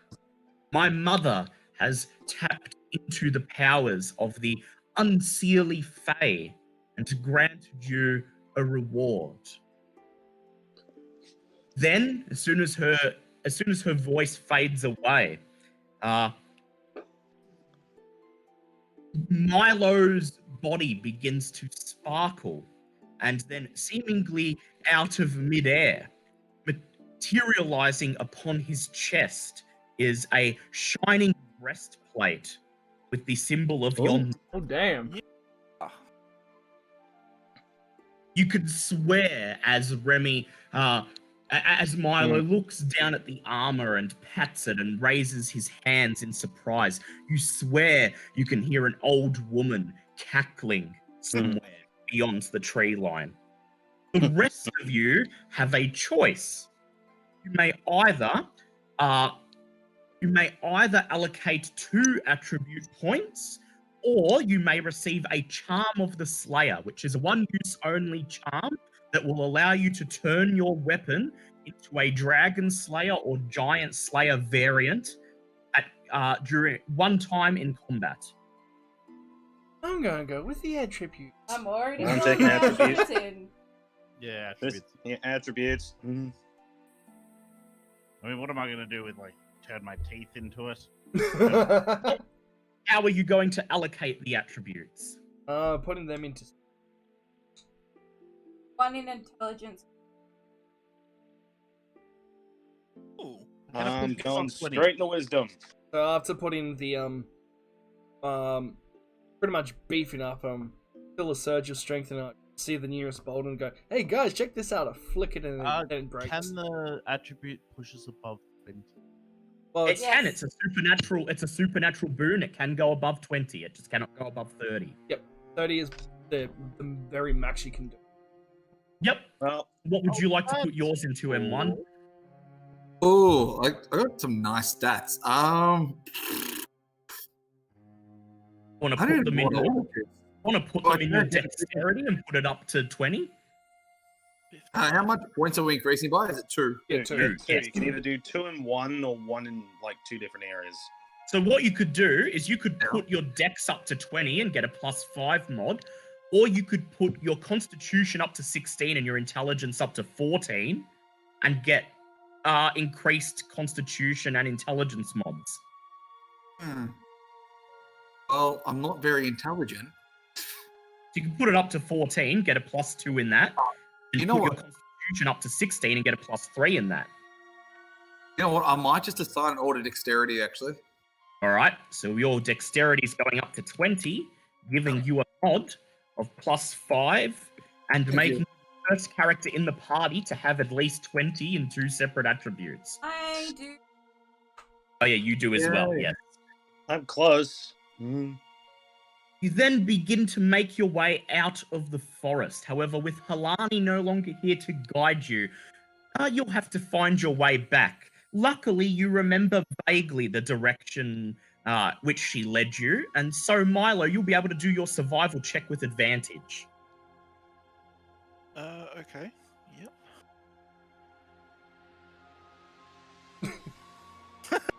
That's pretty cool. Yes. Survival. Yeah. That's a unnatural 20. Very well. You have a rough idea of where you're going based on the journey you took with Halana yesterday. And so you were able to guide the party out of the Moonwood and back out into the countryside within about half a day. You hike to the top of the hill where you left your wyvern mounts, summon them down, mount them, and return to the Cloud Castle. Now, your next stop, off screen, I think you guys decided that instead of using the conch of teleportation to go to the Storm Court straight away, that you were going to instead go to Grudhog, the lair of the Hill Giants, and march with your Hill Giant allies against Chief Gur, so that you may obtain the favor of the Hill Giants as their liberators and have them speak kindly for you in the Storm Court. Never hurts to have more allies. How annoyed would you be if we all just said no, we want to go straight to the Storm Court? No. Well, I We wouldn't do that. railroad you into going to Grudhog. We wouldn't do that to you. No, we wouldn't do that to you, but no. And so Grudhog, being a couple days northeast from Waterdeep and on the southern end of the Sword Coast, even by Cloud Castle, will take a couple days' journey, at least 2 days. On the way, you have the option of stopping at the Fellowship Guild Hall. Would you like to? Yes, please. Yep. Okay. So as you pilot the Cloud Castle towards the Fellowship Guild Hall, Reva writes a letter to the Hill Giants, informing them that you plan to march on Grudhog in a matter of days, and if they would wait in the vicinity of Go's fortress, you will march on it together. Wait, why is And then you Reva send- writing the letter? Shouldn't the letter hold more weight if I wrote it? Well, you can. All right, Nargle writes it, and because Reva was going to send Ivana to deliver it. Well, yeah, that still works, but I'm just saying, wouldn't the letter hold more weight if I wrote it? Yeah. Yes. All right, so Nargle, The Hill Giants. you sit down and with Bartleby's help, draft a letter written in Giant to the Hill Giants, stating that reintroducing yourself. After all, it's been several months, and they are Hill Giants, so you're not entirely sure they will remember you straight away. So you reintroduce yourself, remind them that Remind them of forged the an awesome recipe I gave them. Yes. Remind them that you forged an alliance several months ago, and that the time has finally come to march upon Grudhog. And if they could await you in the woods near Grudhog, and you will signal to them when your arrival is imminent, and you may march upon the fortress together, then you will work together and bring down Chief Gur. Before you hand the letter to Reva so that she will send Ivana to take it to the Hill Giants, I would like Bartleby to please make an intelligence check. I was going to say, should you make sure it's translated so that the Hill Giants can understand it? So it basically reads something more along the lines of, me Noggle, me help you, we don't quite go now. No, 25. Yes. Dear So Giants, it would be awesome if you could help me. Forever yours, Noggle. Bye. So Bartleby, you sit on Nargle's shoulder while he dictates a letter to you, and you do your very best to translate it into Giant. And after reading through it, I basically just take his sentiment and write my own letter. God damn it. I'm like, yeah. a couple days, Kim. I'm just I going to see, what it yes, says yes. and write the letter how I would write it. Yeah. Yeah. And And then if the Giants turn up, it's going to be a miracle now. after reading through it, you're pretty certain herbalism soon when you get to the Fellowship, Kitty. When we're in the guild hall. Um, All that stuff. this will be enough time for Milo to do his religion check, Yes, though. please. Is Angus going to help me? I can do so if need be. All right, make a religion check with advantage, please. Yeah, don't bugger this up this time, because I can only help so many times. Could I perhaps use perhaps my history skill to strengthen my letter, perhaps drawing on historical precedents and other such things to add a certain level of weight? Ooh, good idea. Make a history check, please, Bartleby. I got a 13. 13. That would be 29. Thank you very much. 29. Okay, Milo, you are still not fully proficient in religion. Oh As my it was God. not- How many sessions has it I been? can only help so. You've literally You met were slow your god. getting How am I there. not Only proficient yet? Meanwhile, Bartleby sits on Nargle's shoulder and lets Nargle dictate to him, and then basically translates Nargle's sentiment into giant, but writes what is, in essence, his own letter. Only about half of it is Nargle's sentiment. The rest of it is a very well-argued appeal to history and the history of hill giants' alliances with smaller folk, citing several times where they have marched side by side and brought glory to the giant tribe. After reading through it a couple of times, you are satisfied that it gets across what you want to say. And so you go, "Mwah!" and seal it up in a wax envelope, and then give it to Reva, who hands it to Ivana, who flaps her wings and before departing says, "Right, so this goes to the big cunts, right?" And then she takes it to the spies.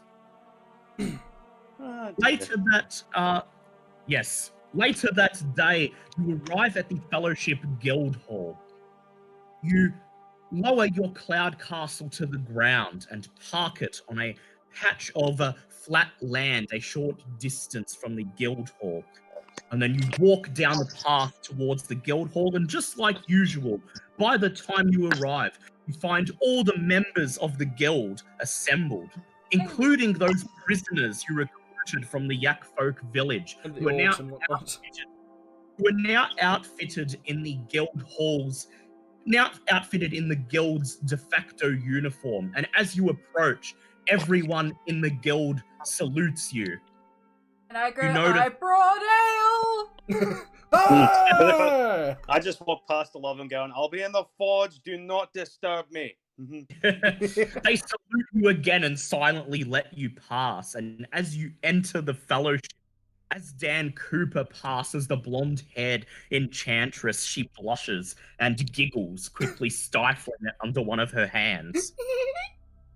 You come with the car. Oh, you. Do not say anything. Do you just strum it? Do you just ignore her, or do you pull out your lute and just strum like a chord for her? I just sort of like mutter under my lips. I'll see you later. She giggles again. You enter the Fellowship Guild Hall. Okay, first order of business. Angus, off screen, made several smith's checks to alter people's weapons. And so Angus spends the rest of the day slaving over the forge in the workshop. He is happy to find that the forge has been calibrated according to the detailed instructions he left last time. And he is able to quickly get to work, making the alterations to the equipment without much hassle. When he is done, just after sunset, yes, Milo, what change would you like to make? Instead of taking the electrical resistance, can I take over the +1 from my lever sure. armor to my? Sure. And we already did the that was the Arcana 20. checks. Yeah, Yes. Yeah, 20, you're so- fine. Cool. Ah. By resist. Hello, 19 armor class. Hey. As Ooh, the welcome to the sun 19 begins crew. to set, as the sun begins to set outside, Angus looks back as the forge cools down and, satisfied, looks over his handiwork. Then you reach into Bartleby's bag of holding, pull out the big black dragon scale shield you got from Iron Slag, and hang it up. Let's go. Hang it up on the wall above the forge so that it adorns your workshop. It's okay. You guys can have the skull for the main room. Also, can we question. get the orcs to skull in the... Yes. Hey guys, I do have friends. one quick question on inspect properly. While I've been working on the animated shield, I need to inspect properly to actually see what the proper activation word for it is. Yep. I'm asking Dale, and shut it, you. I would like you to please make a history check. Well, I can do that. Actually, really. I'm going to assist. My history is +10. Oh yeah, Bartleby's assisting you to get advantage on it. Oh, advantage. Guildhall does have a vast library. It's going to be. Let's see. You did bring some food, Kitty. I forgot. Like barrels of ale and stuff. I was going to say 23. 23, yep. Okay. You learn that the command word is a rather archaic dwarven phrase, which you may feel free to make up. Roughly translated into common, it becomes yip whip.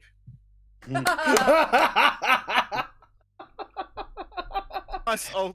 This is Can glorious. I alter the activation word by any means? You're making up the dwarven. You're making up the dwarven. In common, term it translates to yes, yip. in common, it becomes yip yip, but in dwarven, it is whatever you wish for it to be.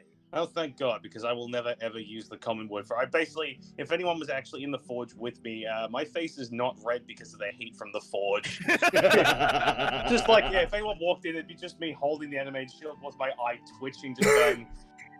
But we all now know, everyone here actually, and the you chat. guys don't, because no one's actually in the forge with me, so you'll never hear it. Milo, Nargle, and Angus have performed their downtime actions, which was getting alterations made to their equipment. Reaver, you grab your bag of food, casks of ale, and the big dragon skull that you took from Iron Slag and present them to the guild. The guild immediately gets to work, and they tell you that by dinner time, the skull will be mounted in the dining hall for all to see. The other half of them gaze at the veritable bounty of food you've brought, and their eyes begin to sparkle. One of the enchanters says, "Lovely, we're going to have a feast in honor of our heroes." And then he levitates the bags away into the kitchen, accompanied by several other members of the guild. Excellent. You may also send Ivana out to collect ingredients if you'd like to do a herbalism check. While you wait for dinner to be prepared, you send Ivana out, and she gathers some ingredients from the surrounding countryside and brings them back to you in a small leather pouch. You have advantage on your herbalism or poisoner's kit check. Which one would you like to make? Herbalism, I've still got... All right, there you go. Make a herbalism kit check with advantage. 15 plus 4. Okay, you may make, let me see. This is not a nat 20, so you may make 6 potions of greater healing or 12 potions of healing. 6. Very well, one for everyone. So everyone gains a potion of greater healing. Okay, Bartleby, would you like to get anything done while you were in the Fellowship's Guild Hall?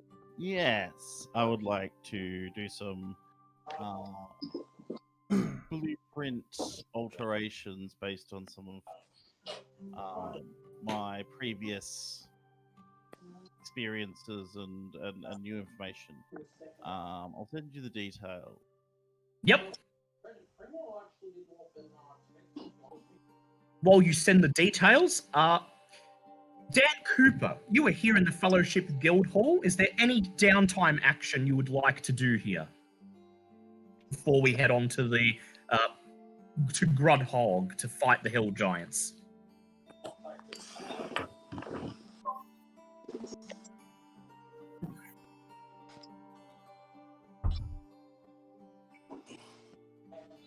Ooh, lovely, lovely. Bartleby, I would like you to make an Arcana check, please. With advantage, because you have access to the Fellowship's library. Sure. So, oh, no, one for the first one. That's not 11, technically, but... that's 22. Wonderful. So that makes 3 Bartleby tokens we've amassed altogether. No. And those changes you sent to me, you find you work out a pretty efficient way of doing them that will not require you to make any significant changes to the existing design. Wonderful. Around sunset, you are called into Oh. the mess hall as a feast has been prepared for the Fellowship. All of the food that Reva has brought back is laid out on the table groaning under plates of well-cooked meat, vegetables, and ale. The red dragon skull mounted above Angus's throne at the head of the table. Angus, welcome out. I do indeed. Very well. You all take a seat. Angus, you pick up your goblet of ale, and what do you say to toast the new members? Yeah, prep that all. I wasn't actually expecting to make a toast today, so pretty much raise a glass or tankard towards them and just go, "Here's to our new members. May their future adventures be more fortuitous than the last." Come on, yeah. Everyone cheers, and they take a sip of the ale, and you enjoy your feast. Halfway through the feast, you notice that Dan Cooper and the blonde-haired enchantress excuse themselves from the feasting table and disappear out of the mess hall. They return by the time you have finished the meal and are cleaning up. Dan Cooper looking as smug as usual, and the blonde-haired enchantress blushing profusely. Excellent.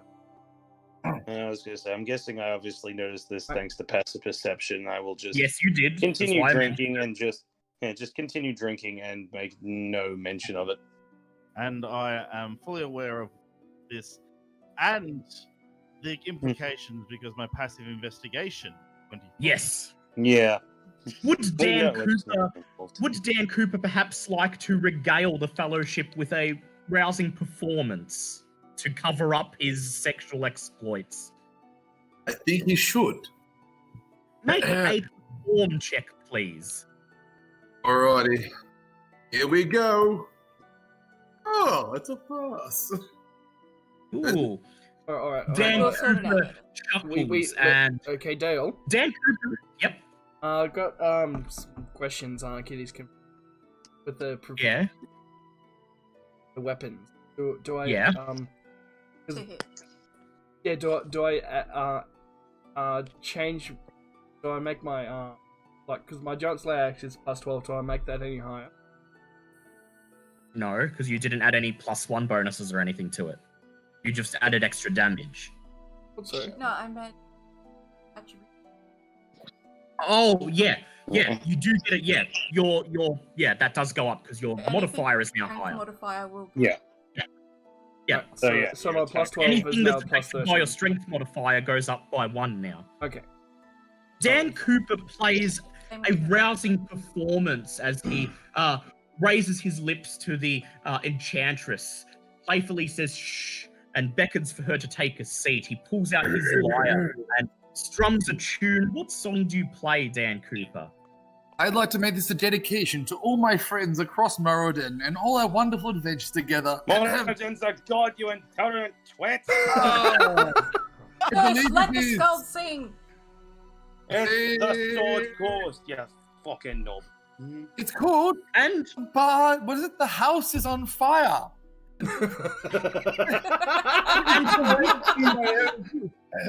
The roof is on fire. because of his rousing performance. Oh, yes.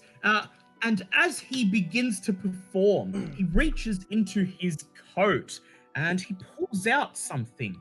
and you get a good look at it, and it appears to be a human-shaped skull. Oh, what the You've grown it first. I clap. But just before he starts to sing, he places the skull on the table just before he starts to strum his lyre. He takes a bow and then places the skull on the table in front of him. And he then begins to strum his tune. And while he plays, the skull opens its mouth and says, "Ah, jeez, and here I am, I'm Scully, the shit-talking skull, and here I thought this was my chance to get my revenge against anyone who wronged me in life, but here I am, and I'm bound to this half-wit and have nothing better to do than to sing along, so here we go. You're a wanker, you're a wanker, you're a I wrote you a song! You're a bitch! I'm cheering. Okay, the skull can stay. This I like. I'm cheering. Go, woo! Yeah! Yeah, my overwhelming distaste for necromancy is immediately overrun by the fact that this thing hates Dan as much as I do. The skull smiles and he says, "Oh boy, I'm so glad that the dwarf thinks I'm a hoot. But seriously, you're a fat cunt." And I immediately use turn undead. Actually, what's its CR at? It's a flame skull, so 4. Ah, well, dang, I just use turn undead then. Yep. You turn undead, and it immediately begins chattering its jaws, and it shouts, "Oh boy, rough crowd tonight," and then zooms back into Dan Cooper's cloak. Dan, as long as you're alive, that thing... wait, first of all, how the hell did you manage that? Second of all, if you pull that thing out in the middle of a conversation, I will swat it with a fucking hammer. I got it from a Dan Cooper reveals that the last time you were at the Fellowship, he paid a significant sum of money to have the skull reanimated. And when you arrived earlier today, he cast a geas upon it to bind the flame skull to him as what he describes as his supporting talent. All right, you used geas. I finished my dinner quickly and I was going, right, time someone needs to train the new recruits. Get up from the table, slam my balls on the table and just... Does anyone remember the movie Last Samurai? Yes. Yeah. That. I'm Billy Connolly in this scenario. Nice. Yes, you are. So I spend the rest of the afternoon day just putting the new orcs and fighters in pretty much beating the living snot out of them. I was gonna say, I'd like you to make a strength check, please. I was actually gonna say, just quickly, just questioning Dan, going, so wait, you actually used a gear spell on this skull? That is correct? Why wouldn't I? Amazing what you could find around the place. And you're aware, and this skull obviously dislikes you with an absolute passion and will rain bloody vengeance down upon you should that spell ever run out. Would that be correct in me thinking? Yeah, we'll get to it. It's a work in progress. Just trying. You know what? I'm going to bed. Fuck this. I'm not dealing with this. And just immediately walk into the forge and lock the door. He cheekily informs you that so long as he reapplies the geas every 30 days, all should be fine. And that's the 17 on the strength. That's a 17. You spend the rest of the evening training the new recruits and engaging in mock fights. None of them are able to hold a candle to you, but you do manage to get at least their basic fighting ability up to snuff. Before you go to bed, Milo, is there anything you would like to do? Yes. As Dan was actually starting his performance, would there have been anyone still working in the carpentry area and the... So a couple of them are starting to head back to work. Okay. As I see the craftsmen head back, I follow them back out and I make my first stop at the carpentry pavilion or building or whatever Yep. it is. The chief craftsman salutes you as you enter, and he says, "Ah, Sir Tea Leaf, Bro. do you have anything for us humble craftsmen?" Actually, as you may have noticed, I do have someone tagging along with me, and while I'm there talking to him, I have actually got the baby perched on the back of Ramstein. The baby looks up and just babbles at the craftsman. His face grows red and he says, "Ah, I see. We've got a little, well, let me say, big Tucker." Yeah, she is a bit bigger than I was expecting. But I do have a special request of the carpentry team. I would like this built, and I show him really rough picture, because Marlo is not an artist in any way, shape, or form, of what he describes as a crib that can be carried by Bluebeard wherever we go. Baby He for Bluebeard. He listens and tries to comprehend you to the best of his ability. And he says, "All right, so what you're trying to make is you want a crib for the tot, and you want it so it can be easily carried around by that wyvern of yours." Pardon me. Yes. Is it possible to build it big enough that the baby can easily fit there, and in a pinch, no, don't worry about that. That's a stupid idea. But the baby needs to fit in it, but there also needs to be a way for me to pull down the sides so that it can be fully enclosed in case of an emergency, so that I can leave the crib with the baby in it He says, for a short period of time, and it can be safe from most attacks for most small arm attacks. You look like you did. "Ah, yes, a cocoon." He says, "Well, we'll probably have to get some materials. Look, leave a couple hundred GP with me. I will consult with some of the artisans from Silvery Moon, and perhaps in a few days, we might have it ready for you." That seems fine by me. We're going away on a quest, mission, whatever you like to call it. So it will be a few days before I come back. How does 400 gold sound? To cover He the says, expenses? should be more than enough. I'll probably be able to hire some of the artisans myself. He says, give us about 3 or 4 days, and hopefully we'll have it done to your expectations and satisfaction. That sounds amazing. Now, one last thing. Do you know of any proficient bone carvers in the guild? He says, well, bone is not too dissimilar from stone or some other materials we've worked with before. Lay it on me and I'll tell you if it can be done. Well, I have this material, and with that I silently summon Bluebeard, who lands out the front with the Fire Duke's dismembered finger in one of his claws. And I go, well, out of the bone from this finger, I would very much like as many weapon grips as possible carved out with this symbol on it. And I show him a Yondala's symbol on a page that I seem to have maybe ripped out of the religion book. Or on your armor. Yes, it is on my armor, actually. I forgot about that. Yeah. Yeah, so I show him... As you describe this plan, Bluebeard hangs his head and he says, yeah, and here I was thinking it'd make a good bow ornament. Nonetheless, the carpenter looks up and he says, well, that should be relatively easy. Leave it with me and come and collect in a few days. Sounds You should good to me. take utmost care with it. And how much will that put you back?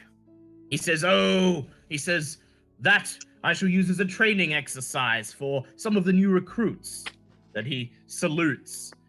I don't mind you using it as a training tool, but I do need the best you have for the finished quality. He says, the "Aye, sir." He says, "Aye, Master Tea Leaf. You will not be disappointed." And then he takes a bow. And I slip him another 50 gold. Very well. He takes the gold and he smiles at you, and then he turns around and he immediately begins shouting, "All right, everyone, rank up! I've got a task for you," as you leave the workshop. And I get back to the ring just as Nagel's finished beating up the new recruits. And I applaud him. Very well. For that great role-playing at the Fellowship, including M1's performance, you each gain an inspiration point if you don't already have one. Oh, if we don't, I still have two. I still have two. Really should use them at some point. Yeah. Oh, All right, you each I'm also gain attuned to one, the and amulet the maximum will be inspiration. 3. Yeah. Oh, cool. You each gain a point of inspiration. 3 is the cap. You can never get more than 3. That's fair. At some point, thank I you. probably should ask how those get used, because I don't think I've ever used You one. can spend them to re-roll any dice at any time.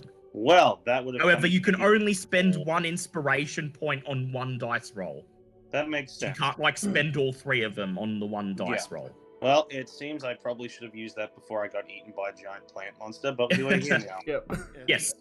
So everyone gets an inspiration point. If you have more than if you have 3, then you don't get any. But if you've got 1 or 2, then you now get an extra one. Okay. A couple days later, you are in the Cloud Castle, drawing near to Grudhog. We have time to just work out how you're going to approach. And yep.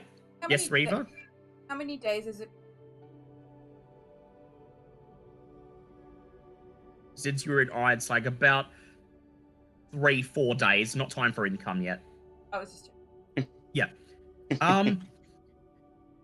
Okay. You may take your Cloud Castle all the way to Grudhog, but it would likely be noticed. And so you decide that perhaps the best route of action is to take your Cloud Castle about a mile or 2 away, and then ride your wyverns down to the vicinity of Grudhog and approach on foot. Does anyone have any objections? Nope. Oh, I'm man. guessing it. Doing glittering. Blagothus's wife's name I've got that wrong was... Blagothus's wife's name was... Lagotha. let me see. No. I'm just going to flip to the... I had it here somewhere. Hold on. Ah. I can find it. I didn't realize this was going to take research. I was mostly just asking on the side, because... Esclerota. I literally just found it. I was going to say, I keep feeling like we really need to name this castle, and considering she's technically the one powering it, do we think That's we should fair call it enough. after her? Anyone else? Yep. Everyone like that idea? I like it. As you stop the Cloud Castle a few miles from Grudhog, you stand on the walls looking down at the countryside below in the early morning sun, and you finally christen the castle Esclerota. Then, so how would you like to scout Grudhog? Bartleby can send his familiar, but Milo may like to ride Bluebeard around, just above it, circle it, and come back and tell you what he finds.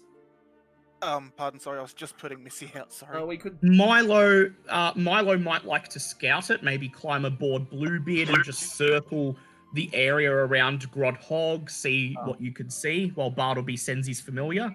Yeah, I'm just gonna pop in for a sec because I gotta feed the cats. Yep.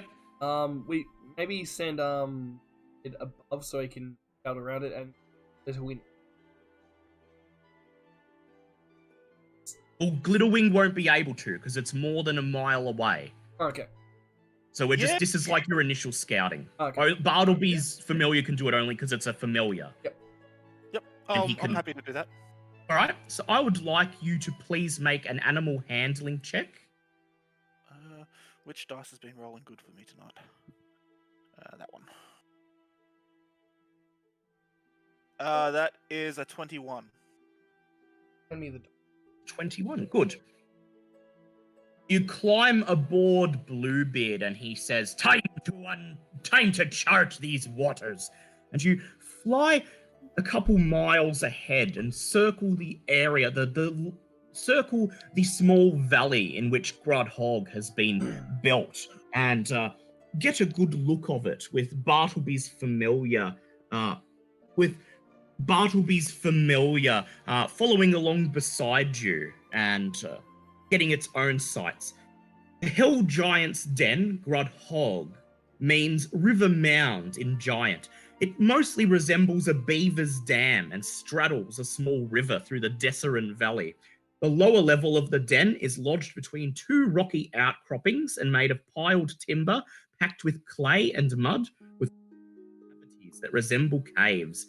Above this piled foundation is a large mud house with a log roof. The structure is an impressive feat of engineering, and you think it is well beyond the ability of hill giants to fabricate this on their own. East of the house is a yard enclosed by a 20-foot-high palisade wall made of logs, lashed together with thick twine. Inside this yard, you can see what appears to be a small campsite and several paddocks containing what from this distance appear to be sheep. You return to the Cloud Castle and inform everyone of your discoveries. Here in the chat is a picture of Grudhog. And with the help of Bartleby's familiar, you have identified 3 possible landing sites. Each circled as a yellow circle. You also have 2 means of approach. You may ride your Wyvern mounts directly to one of these sites and land there. There is a chance, however, that you will be noticed on the descent. Or you may depart from your Wyverns a short distance away and approach on foot. Either way, the Hill Giant exiles will join you soon after you arrive, after they receive your signal, which you will send out shortly before you depart. I think we should go by. Yeah. Are you by the dam? Maybe. On the left hand. On the left-hand side? Well, that's just my 2 cents. I mean, I was going to say the water there could be poor terrain, not to mention if they really wanted to, they could just crack that dam and flood the lot of us. That is correct also, if they notice that you're coming. Well, I don't have to worry about flooding. How far away are they from Again, us? that's great for you. I'm thinking of our more heavier, less dexterous folk. It's okay. You can say yip yip and go in the field and just. If you guys want, I can cast Thaumaturgy. How do you say it? Thaumaturgy? Thaumatology? Yeah. Thaumatology. Thaumaturgy. You can cast that to at least make a big enough disturbance for us all to sneak in. What? To shadow out. If you just What's that little cave down to the right? that little cave down to the right, Did I you notice don't that when I know. was scouting? Okay. No, you didn't. I Okay, didn't okay, circle okay. it. No, yep, okay, sorry. So what was that top right one? Sorry, I missed what you said. The top right one is a hill on top of a cliff a short distance away from Grudhog. This would avoid you having to enter through the courtyard, which is the bottom landing zone, and also you'd probably be able to just make your way down the hill and enter directly into the large house without having to go through the courtyard. Would we Otherwise, be there's a chance. There's a chance, All okay. of these landing sites have a chance for you to be seen. It's just to which one you think would allow you the best approach. Honestly, I kind of like the cliff one. The one to the right. My 2 cents would be that top right. Top Work our way right. down. So we have 2 votes for the top right. What's everyone else think?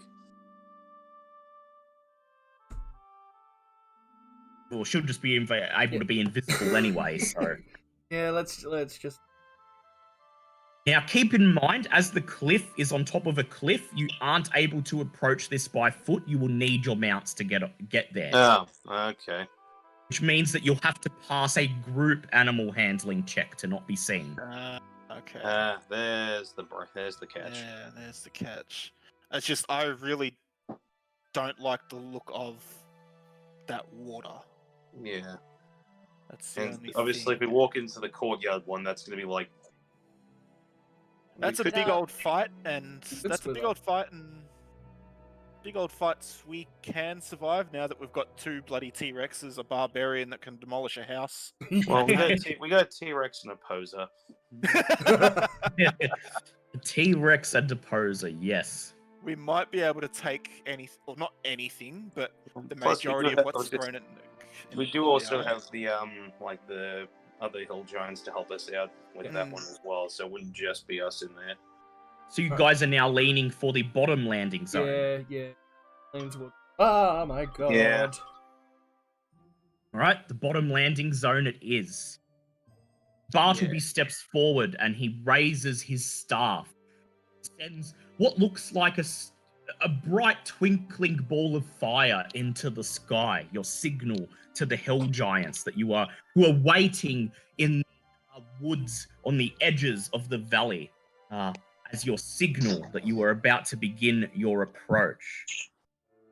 Then you climb aboard your wyvern mounts and descend down into the valley.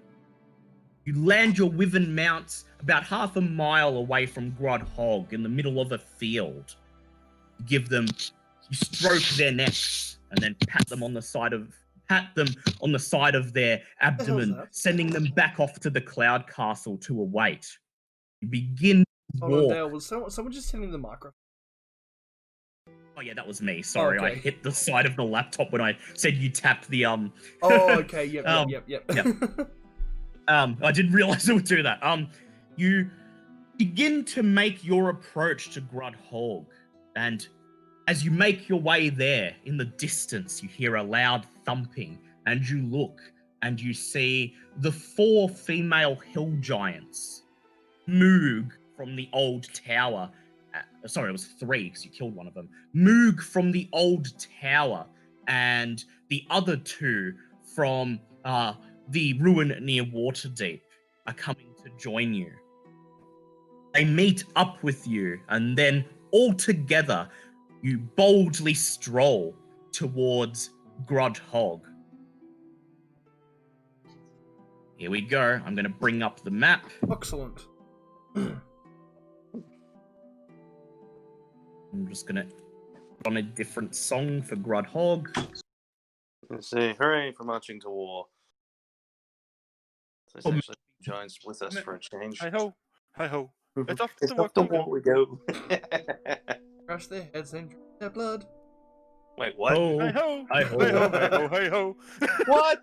I didn't agree to this! Okay. I'm fine with going the skull crushing. What was the other bet? And here is the map of Grudhog. Holy mackerel. Oh, This damn! is just this is the bottom level of it. Oh. Okay. Okay. Wow. Jeez, these maps. Definitely going to take us into next week. Yeah, of course. We weren't gonna get it all done today. This is just gonna be you making an approach because we're stopping in 20 minutes. Cheers, mate, right?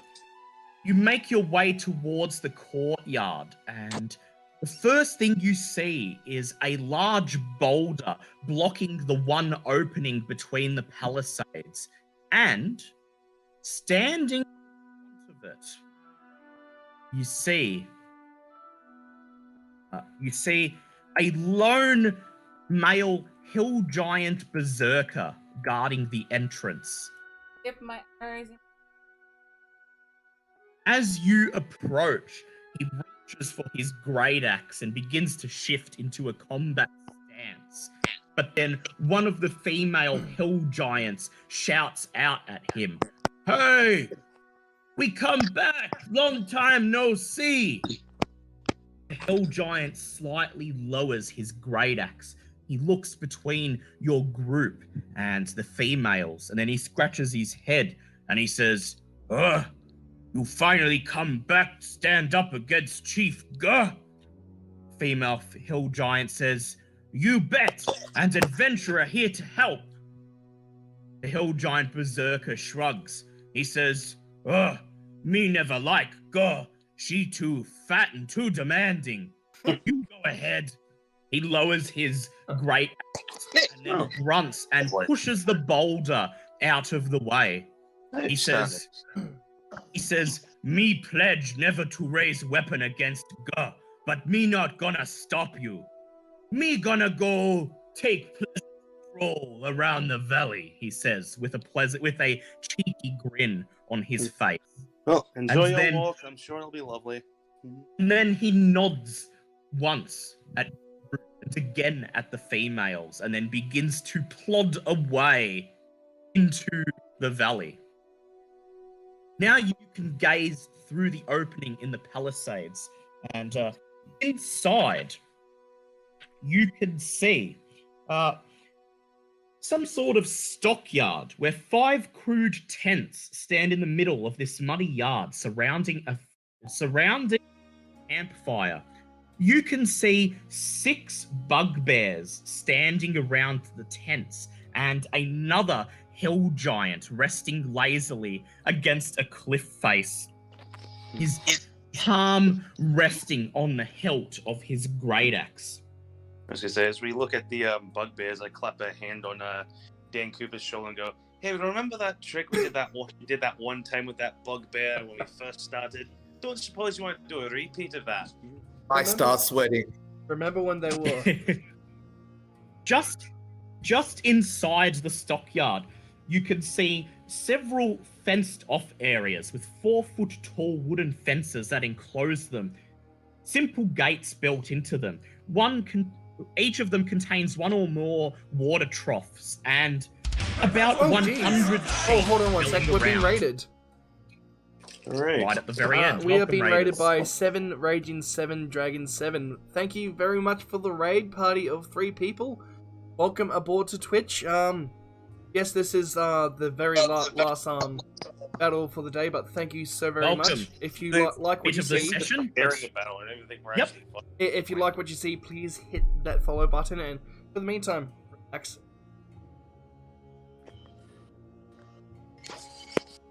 Sorry, Dale. Very well. So, how would you like to proceed through? Right. So, how would you like to proceed through the fenced-in stockyard? Lots and lots of. There are fenced-in areas. And all up, you can count about 100 sheep fenced in. Oh! Is there latches on the fences? I was on the gates. There sure is. Oh my god! Can I cast my? How far is 10 feet from us? Is that enough to get to the? 2 squares. So you'd have to move a little bit in first, maybe pass a stealth check. Okay, guys. What are you trying to do? He wants to let the sheep out so that they'll run around and distract the bugbears. That was going to be my plan. Flaming sheep. Wait. Yeah. Flaming sheep? No, Yes! no. Flaming sheep. No. Dan Cooper if we took all these sheep back to the guild, they would never have to pay for mutton ever again. Who cares? We're in bugbear tonight. You don't have to set them all on fire. There is 100 of them. Do you want to go stealth and if we didn't set set them Well, loose? I mean, there is historical precedent for setting animals worry. on fire in Sorry. siege warfare. Yes. In siege warfare, animals can be set on I refuse fire. to take any historical acknowledgements from you. Okay. Is it possible? Like, can I cast my cantrip of thaumaturgy on the latches to unlock them? No, that's not how it works. Like there was You could use Mage Hand if you were close enough, but Thaumaturgy, no. You can cast Thaumaturgy to make a noise to distract the bugbears so that someone can creep in and unlatch a gate. That's possible.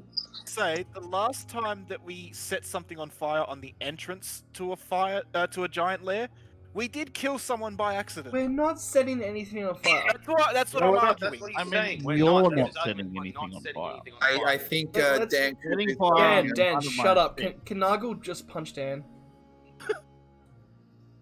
Reaver, can you? Dan has. Can Well, you go, Dan's plan. Dan. Yep. Reaver, can you go invisible and undo the latch? It will be still quite difficult. This is a very muddy stockyard, and her footprints will be visible. Dan Cooper might be able to use Thaumaturgy to make a noise so that they all. Kind of with Dan here, like setting fire to the livestock would be legit a really good distraction. Exactly, and wooden fences. It's basically wood, fire encirclement. Like, it's Yeah, like and you know what? chaos. Hey, you know Can we what just that get the fence fence? is linked to? Do you guys know what that fence is linked to? The dam. You know what happens if the dam catches fire? The Water comes out. comes out and stops the fire. And the whole dungeon will collapse. Thank you. Okay, let's stop being idiots. We're not Thank being idiots. you. We're having a discussion Being about disruptive. Reva is unaffected by the Custom terrain, character so she can disruption. so- Yeah. But she will still produce footprints. Yeah. Okay, how about if you can Reva hop along the fence? No, I was gonna say it would probably make more sense to use the thaumaturgy to make Yeah, a to make a noise to distract make a them to one side of the distraction, yard. and she does Then that. Reva can just sneak in. Okay, we So can. that way, you, Actually, that way, do you want me to use if we can open up the latches and that's what instead we're of doing. releasing them all, just get all the bugbears. If I cast thaumaturgy into like the corner of the fence and lock them in. I'm pretty sure a Doesn't work bugbear like- can hop over a fence. Yeah, the designed for bugbears sheep. would be able to climb the fences. They're only 4 feet tall. That's fine. At the end of the day, we're gonna have fiery sheep. We're not having fiery sheep, you fucking idiot. Yeah. Well, no, he's suggesting that lure them into a paddock, lock them in, and then while they're locked in, you just walk through the yard and into the next part of the dungeon. They will climb out, but you won't be there. Wouldn't they just Oh, straight up come up? wow. Wouldn't they immediately come after us though? They would, because they know what happened. We would be flanked if we went in the dungeon. They followed us behind us. Well, they might. There are multiple entrances to the dungeon. They may not go in the one you went in. And worst case scenario, we'll just crash one entrance. Just go to the next Are they all entrance. together? Other sheep. Bugbear. Yeah, all You don't know. You just know there's a group of 5 of them, and they seem to just be milling around the stockyard. Okay, so the plan that you're suggesting is to put the bugbears into one of the pens? Is that Yeah, correct? to lure enough of them. but they're What are their hit 4-foot points fences. They'll just be able to jump them or smash the Yeah, fences. what are their hit points like?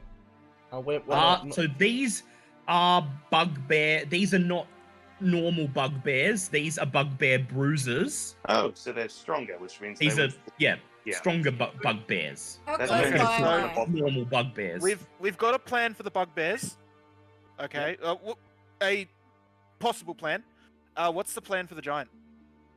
Fighting the giant will probably take more time than the bugbears being trapped. Well, you don't know if he's gonna fight you. He could be like the one okay. out front who just lets you Can I through. use detect warp on him? I have a quick question. Is Yes, there Bartleby? any way to ingress through the dam area? There is a way to ingress through the dam area through either of these water flows. Alternatively, on the far left, there's a path that leads up to the second level by climbing up a cliff.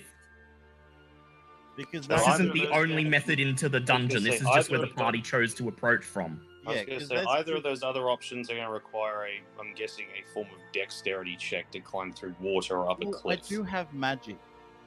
Well, Yeah. I'm glad you have magic. Well, yes, but I might be able to figure out a way, perhaps with a creative use of wall of force or something that allows us to ingress easier if you know more about how the dam works. Hmm. That's a good idea as well. That's definitely better than flaming fucking sheep. Great idea, actually. So, how would you like to approach this? Of course, you could just go in and fight them. Like, you are here to kill the chieftain, Yeah, so yeah. Yeah, with It's as just much I help as assumed- possible. I assumed you wanted to keep them off alert as long as possible until you get to her. Can we do 2 teams? Please do not. Sure, if you want. buddy. I mean, worst case scenario. Sorry? Historically, that hasn't worked well for you guys, but you can go ahead. And they have hostages, yeah. I think it's They sausages. may. They may have hostages. If We could just scout. And if we don't find any hostages, we could legit just like destroy the dam and flood the thing out. well, That will if you flood the could find a dungeon. way to scout inside, and you've done all. So we've while you were feeding the cats, we did scouting, and Okay. yeah, you were only really able to scout the outside. The inside is pretty much well locked off unless anyone goes in on foot. Yeah. Hmm. It's entirely up to you. Very great idea. I'm still thinking sending Reaver to unlock the. Making a noise first, you mean? Yeah, make Perform it noise, with Dan distract Cooper. them, then get Reaver to unlock the. See, I have no Okay. problems with that plan. What about We have 2 votes for that plan. We have I was gonna say, what's Bartleby. what about simply releasing the sheep? Yeah, that's what we're That's doing. what we're That's doing. why Just we're someone unlocking else fences. sneaking to do That it. was the plan that we were trying to do. Yeah. Okay, cool. Just without It's the just fire. you need to still sneak in. All right. Yeah. So I'm just gonna do it. Yep, Okay. just do it. So I'm going to cast Thaumaturgy. All right. And- Don't go in. Oh no, Dan Cooper was going to cast Thaumaturgy, so you could sneak without having any other. The giant, you're just going to see what happens when you get to him. Okay, He well, might he get can cause a distracted by the distraction sheep way as well. off. He can make a distraction come from wherever. They can go. Right. So Dan Cooper, you create an instantaneous sound that originates from it originates from this paddock, and you create a sound of you create a loud groaning of wood that makes it sound as if a fence is being bashed on. The bugbears all immediately move in the direction of that paddock, eager to investigate the sound. However, the giant does not move. Right, Reaver, you may now make a stealth check with advantage. Actually, just a normal stealth check because you've got footprints showing in the mud, which will negate your invisibility.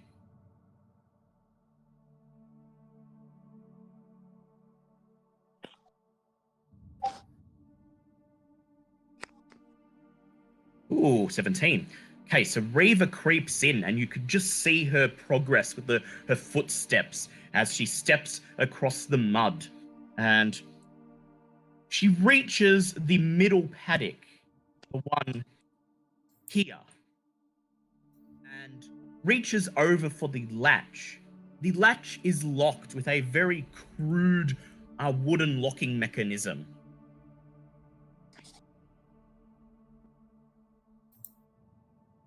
Would you like to...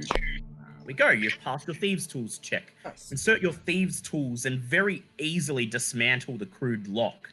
And then you push open the gate.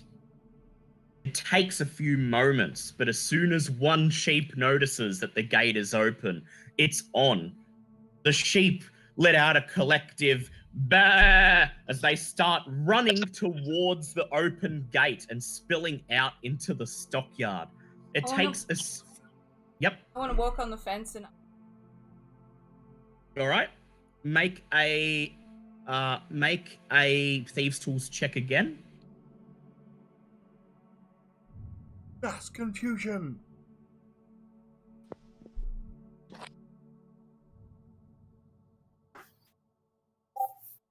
$14. Insert your Thieves' Tools into the crude lock and pull open the latch. The sheep immediately begins spilling out into the muddy stockyard, baaing loudly.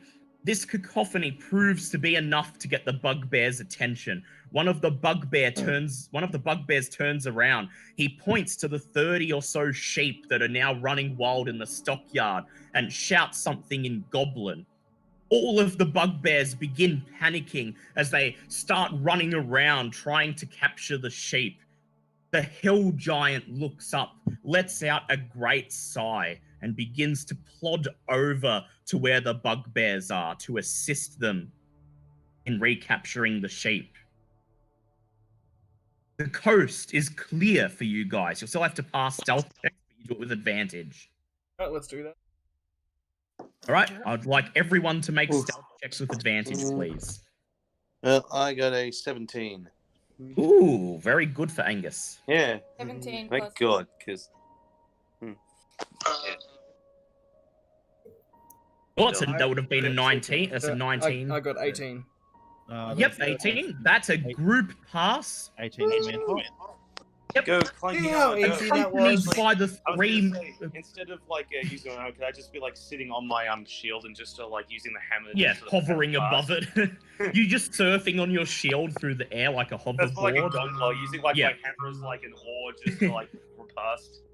And with the 3 female hill giants accompanying you, you make your way through the stockyard, stifling a chuckle as you see the bugbears and the lone hill giant berserker chasing around several sheep.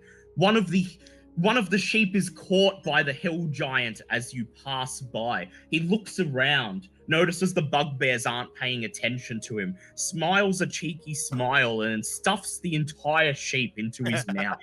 Oh no! Oh, that poor sheep.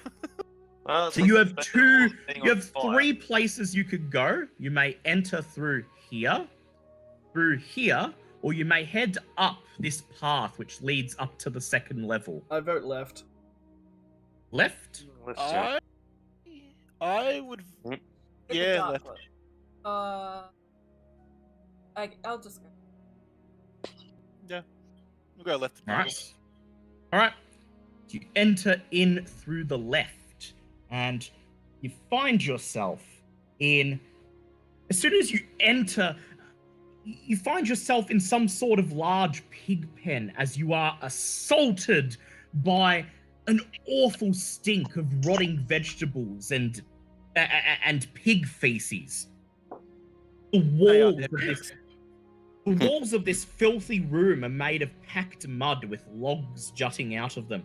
The river seeps through a gash in the north wall and forms a stream that cuts through the eastern half of the area before spilling out through a hole in the south wall, tumbling down logs as it goes. A creaky wooden bridge spans the stream at one point.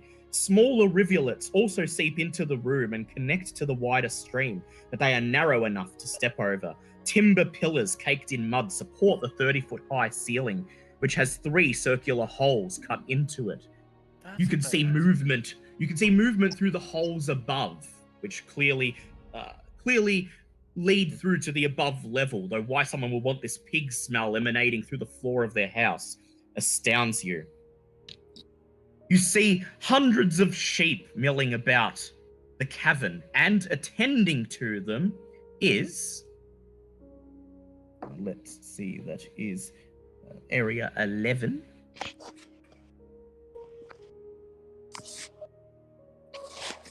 There we go. So in attending to all the pigs, you see...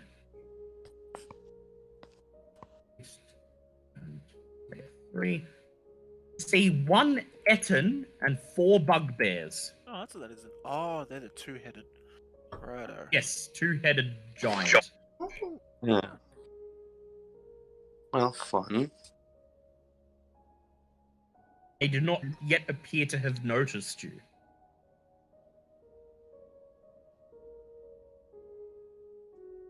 Yeah, say we can't do it. Nope. No, the pigs are already roaming free. Do you have 3 hill giants backing you up, though, if you need to make an assault? I was going to say, we're bound to make a fuck.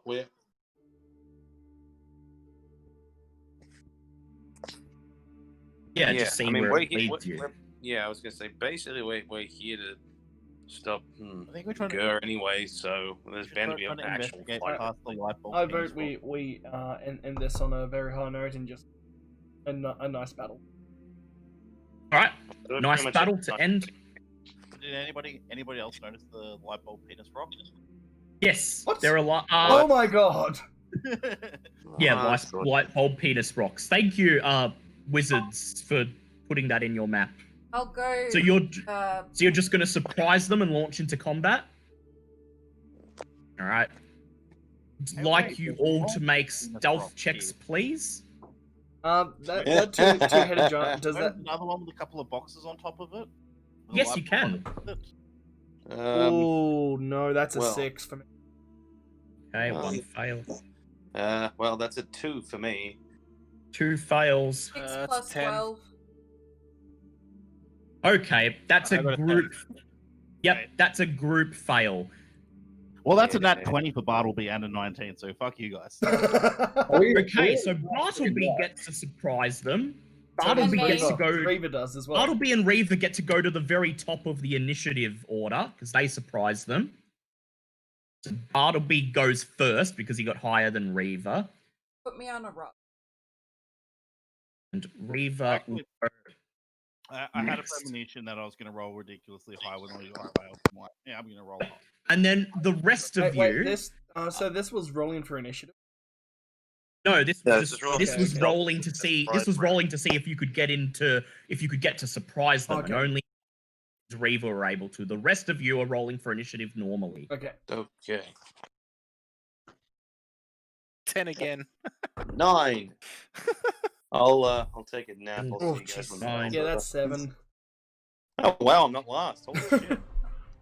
10, 9, and 7. Poor Nargle. Let's see, how did Dan Cooper? he Dan had Cooper got his time. 15, so Dan Cooper's up. Right. Well, he's been too active. He's been Upgraded too that. active lately. All right, I'm going to add you all to the map. Nuggle's been too active lately. Can't get over. Okay. Combat I might- begins here. I mentioned earlier that I did. Sorry to program. Yes. Okay. Reaver, you are up first. Wait. Ray of Enfeeblement on the Etten. On the Etten. Very well.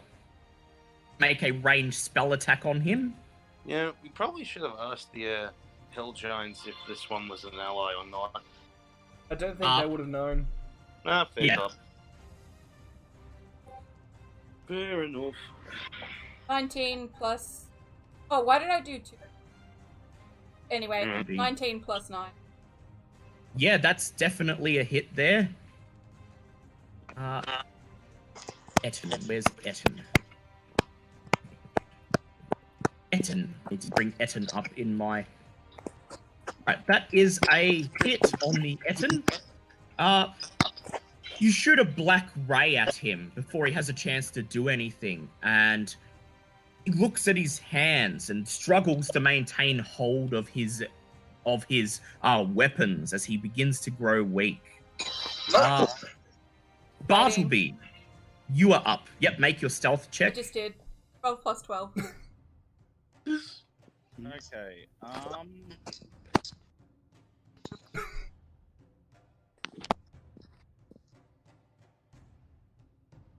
Oh, also, he gets disadvantage. All right. So what's actually? Yes, he does.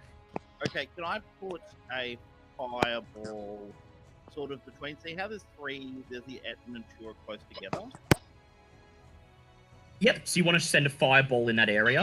I want to put a fireball in that circle. So where you see where the Yep. form So it right? hits the Etten and the 2 bugbears. Yes. All right. And probably a few piggies, but you know, Yeah. you gotta kill a few piggies to Get make some a free bacon. Flaming animals after all. Flaming animals. All right, it's 3d20. We go. Okay. The 2 bugbears passed their dex save. The Etten did not. Roll your damage. Sure. Actually, do they have a positive dex? Because my Watchman Doobie now is 18. They have. Okay, so one of the bugbears passed because they have +2 to their dex. Sure. The other bugbear and the Etten failed.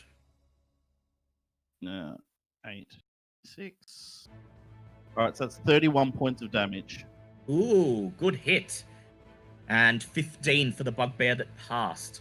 You shoot out a fireball, it explodes, and you hear the shocked screams of the Etten and the bugbears as they grapple for weapons, as they're blasted to the ground. And you also hear the wail of several pigs that are immediately incinerated, and a strange, odd bacon smell begins to fill the cavern, intermingling with the stink of the pigs. It is the enemy's turn. You hear the screaming of the pigs, Clarice? Oh god. Okay, it is the Ettin's turn. He And immediately steps forward, grabs a feeding trough off the ground, and hurls it at Milo, Dan Cooper, and Nargle. and whatever damage he does only does. Alright. Weak toss, put you back into it. And he hits all three of you. So that is going to be... It's okay, it's still taking half damage. It's going to be 25 points of damage for Milo and Dan Cooper. And for Nargle, that is No, it's 14. not. It's all That half. is... It's all halved. Yeah. Yeah, so he rolled 25. Yeah. He rolled 25. For Nargle, that's 13. And for you, you have to pass a dex check to dodge it. No, Dex it's save. all half. Raven It's Field. a Raven. Oh, yeah. Yeah, that's right. Sorry, I forgot about that.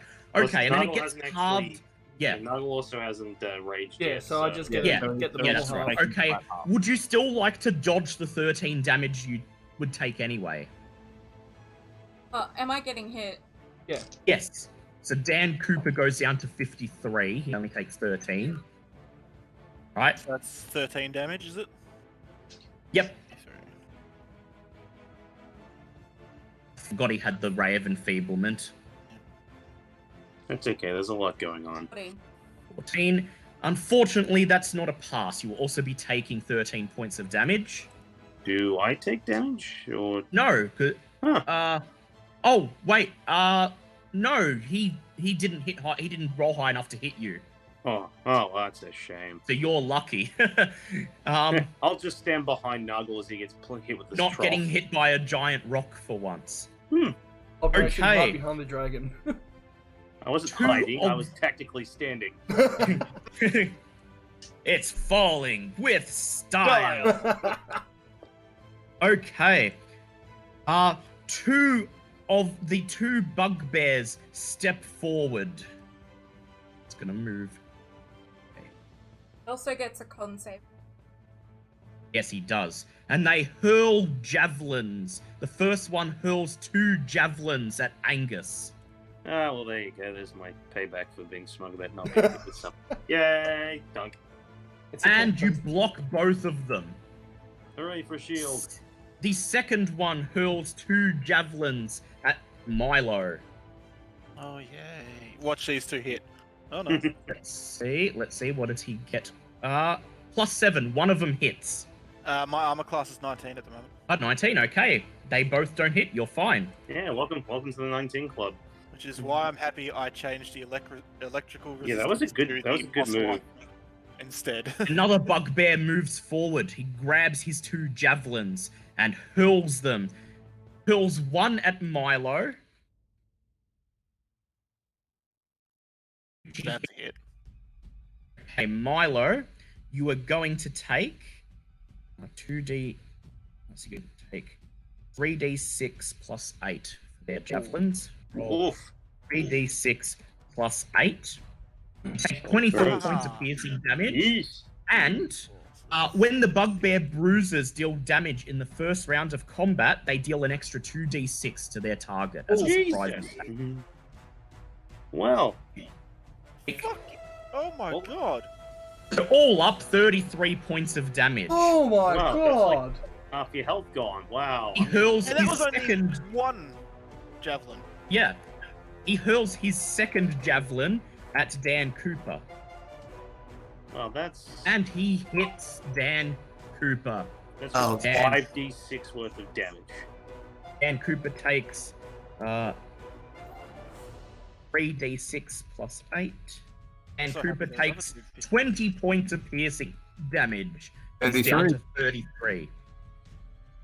The last hobgoblin rushes forwards and hurls 2 javelins at Angus. Wait, hobgoblin or bugbear? Bugbear. I thought it was real Bugbear, sorry, I'll keep... Yeah, there are hobgoblins in this dungeon. These are bugbears. Oh, And you block both of them with your shield. The hill giant allies step forward. They leap off the cliff run over the rickety bridge and attack the bugbears. Mess them up. Okay, is it just 3 giants versus 2 little bugbears? Yep. Oh, And what that's is gonna be the fun. bugbears' AC is 14. Okay, all 3 of them hit. Oh. So That's that's gonna be fun to watch. going to be 8. It's going to be 9d8 plus 15 Oh damage my to that God. bugbear. Oh. I was gonna say, those little guys were probably feeling really smug for half a second, and they just see 3 giants behind them and go, Oh my god, 58. 15 damage to the that's 15 damage to the bugbear. Which isn't enough to kill it, but it knocks it to the ground and it's looking severely wounded. Okay, it is Dan Cooper's turn. All right. Who's closest? Okay. So Bugbears and the Eton. our bugbears, would it be worth casting a? Oh, sorry. How about Casting casting shadow on the headed? no, Shadow would hit us. Yeah, the Eton. Wouldn't Yeah, Shadow if you hit us cast it on the unless he Eden, it'll hit physically the Eden goes down and there the towards 2. him? If Sorry. you cast Shadow on the Eden, it'll hit the Eden and the 2 bugbears. You'll Yeah. be out of the way.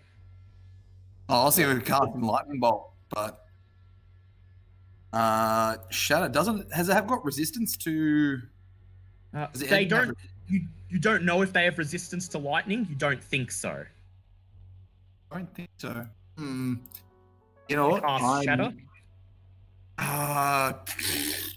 Shadow versus lightning bolt. Well, the thing is that Shadow will hit all of them. Lightning bolt will only hit 1. Look, Unless you move into a different angle, but that might make you might open you up to danger. You know what? I'll probably just be safe. Let's cast Shatter. Shadow, would you like to cast it at 3rd level instead of 2nd? You get extra damage. Yes. Yes, I would. Yes, please. Right, they're gonna make their Constitution saves, and they all fail. That will be 4d8s of damage, please. Let's do this. 4d8. 20. Not bad, not bad. One of the bugbears that was already damaged from the fireball goes down. His body collapsing into a mile of pig shit. Fantastic. Flaming pig shit. Okay. It is now Milo's turn. So, I'm gonna guess, Angus, that you're gonna throw your hammer. I'd like to, yes. I'm gonna use my first bonus action to drink one of my potion of greater healings. I just need to know how much that is. 44. 44 plus 4. Yep, 4d4 plus 4 for greater healing. 15 health. That's okay, I guess. Yeah, better than nothing. Hopefully it'll keep me up through one more hit, but I'm doubting it. Shit.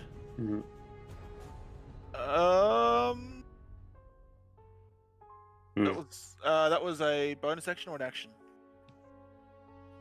That was a bonus action to drink a potion. So I cannot summon Bluebeard, that's fine. I don't want to be standing in the river when I attack.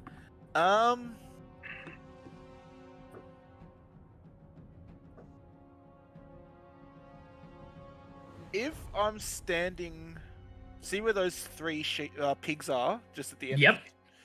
In the square 2 to the left that has land and water in it. Yes, that's you can. further than 10 feet away, isn't it? It is. Yeah, that's 15 feet. Oh, actually, Yeah. 20 feet We'll have away. to go here. No, so I can't hit that. How much movement was that? 5, 10, 15, 20, 25. That was exactly 30 feet. Yep. I'm going to use my Ring of Thunder. Alright. Oh! Ring of Lightning Ooh. Strike. Well, there you go. Hitting the Eden and the bugbear there. And then the bugbear, which is... Let me scroll down to where I've got it here. 4d6 if they make a DC 16 dexterity save. Okay, well the bugbear does not, but the Etten does. Okay, You so may roll I'll your roll damage. 4d6 and then work out the damage from there. So that is 12, 15, 17 damage. Okay, 17 damage. That doesn't kill the bugbear or the Etten, but you see them shiver as the electricity hits them, and they look at you and begin shouting something in Goblin. Okay, it is now Angus's turn. Saying Goblin because I can understand Goblin. Oh yeah, they shout at you. They shout at you. No send storm to us. I send storm from my ass cheeks. You. Oh my god. Wow. That didn't disappoint. That did not disappoint. And that's the end of my turn. Okay, my turn? Yep. Alrighty. Well, I'm just gonna. First, Yep, I'm gonna it is activate Angus's my turn. Hey. Yep. Well, Activate first your I'd like shield. to activate my animated shield by Yep. saying the dwarven version of the. Yep. Yeah. No. Dwarven Your version. shield departs from your hands and begins hovering, And- making a Excellent. circle around you. I was gonna say, and now that I've got both hands to grip my hammer with my 21 armor class, I'm gonna lob this and try and see if I can bounce the hammer off both the Etten's heads. All right, go ahead. Roll your Okay, damage. Roll your to hit. Now an Etten counts as a giant, by the way. I know. That is gonna be a 23 to hit. That'll hit. Roll your damage. So that's gonna be 5d8, which makes me so happy to be rolling this kind of damage again. Oh, this is gonna be fun.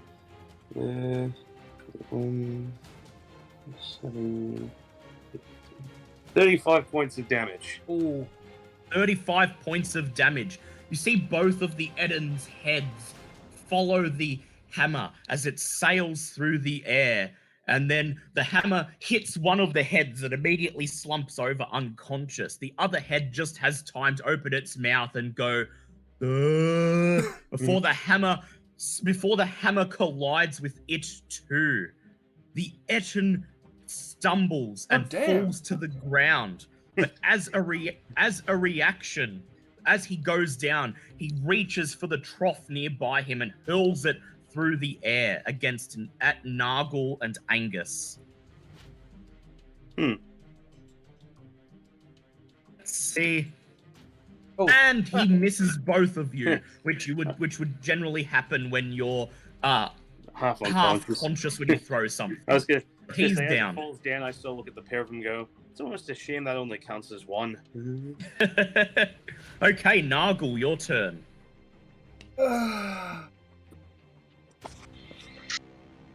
Yeah, I'm gonna run to no sense in raging, so I'm just gonna run to the bugbear. You run up to the bugbear. Yeah! And Go for my ahead. first attack, with the new improved Giant Slayer.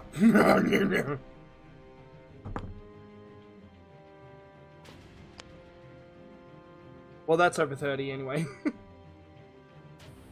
Yep. That's a hit. Roll for damage. 8, 6. Oh, shit.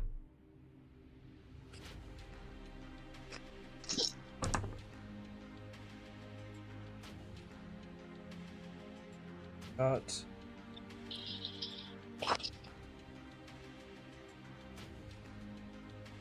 And another D. The damage.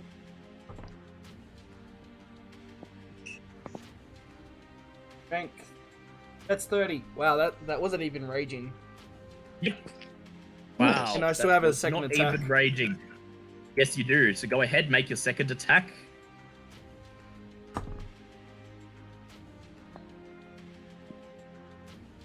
$28.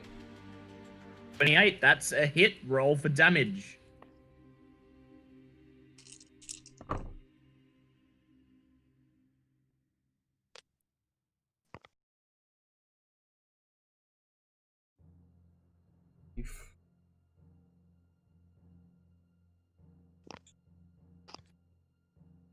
8. 28. And then you dash forwards, raise your axe, and lop off the bugbear's head. Yeah! On the other side of the room, the female hill giants pound the 2 remaining bugbears into pulp. Yeah. And that is the end of combat. Alrighty. Show us. I'm guessing there's nothing. Move. Bro, No. unless you really like pig shit, I'm gonna say no. So that is the guess that's where we're end stopping today. of combat. And it will be the end of today. I'm just checking if there is any treasure in this room. And yeah, you are correct. There is no treasure here. It's just a big giant pig keeping room. Pile of pig Now, something shit. to think about for next week. You don't necessarily have to go from room to room fighting these things. We have control of basically their entire food supply. Yes, you do. You want to Except for the negotiate sheep them? outside, which will eventually be rounded up and put back in the pens. Because if we just take Yes, out you may take one of the Ettin's heads as a souvenir if you like, Dan. Make a dex check to cut it off without causing a lot of damage. Well, at least it's. Oh, God. That would be mashed. Well, there's another head you can try. Try again. Exactly. 2 heads are better than 1. Oh, let's try this again. Oh, that's beautiful. 2 was better than 1. So your cuts were so unclean that you look at them, and then Scully looks at them, and he shouts out, "Oh, Jesus Christ! That looks like it hurts, and I'm just a head!" You know what, guys? You know what? I don't want it anymore. It's disgusting. This is from the guy who used to You lop just up like go, dicks for a living. ugh, and drop the damaged heads back onto the corpse. I was gonna say, we have no idea why you're doing this. We just look over and see you At mutilating least it's not a corpses. dick. At least Yeah, it's not we- a dick. Yeah, we just look over and see Dan mutilating a corpse now. It's like, yeah, well, We're just used to it. par from the course. Concludes today's session. You made ingress into Grudhog, secured the pig room, and have a large portion of their food supply under your control. They do have the sheep outside because We'll take them out as well. all the sheep, and they will eventually wrangle those sheep and get them back into the pen. But you do have access to all of these pigs, and you also have where these dotted circles are actually holes in the roof that lead up into the floor above. One with a ladder. Yes, and one with a ladder. The other 3, you'll have to find some way to climb up them, or Bartleby can just levitate up or something. But if you can get to the one here, then you could just climb up the ladder. Interesting. Yeah. I was gonna say, So keep track of how much health and spell slots you were missing. missing one, It's funny, one 'cause- third level. But just having a thought, guys, we don't actually have to engage them in this dungeon. What we can do, take out their entire food supply and wait for them to come out, and then hit them in an open field with our full force. When you say take out, you mean like release the animals, or are you just happy to slaughter the entire livestock? I mean, I am happy. I'm not. Look, What if we use a I'm That not would be the most efficient against way. slaughtering the entire life. I mean, it's but- just a waste of food in animal lives. Yeah, I if, do- Reba said, dimension door and send them to the field. Dimension door won't work Oh, efficiently. it doesn't work. Yeah, It's only dimension door. yeah. Dimension door Well, has it- has, it- like, the door Dimension door closes is after- literally just a self teleport or teleport Yeah. Yeah, something. it's 400 only within 30 feet. yeah. Either way, person. let's Say discuss this full after force. the stream. What Let's I wrap do this have up. access to, however, Mhm. is the 5th level spell teleportation circle, which I can link Yeah. back to the guild teleport. Thank you, Yep. Ooh, Mm.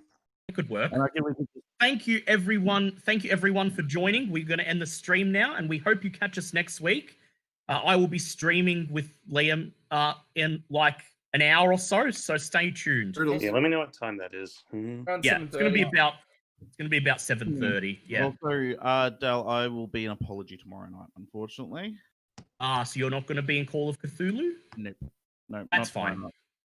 That's fine. You can come next week. I knew that the earlier time would affect you, but Yeah, just Oh. next you could just jump in halfway through. It's okay. So Dale, what are we Yes. playing today?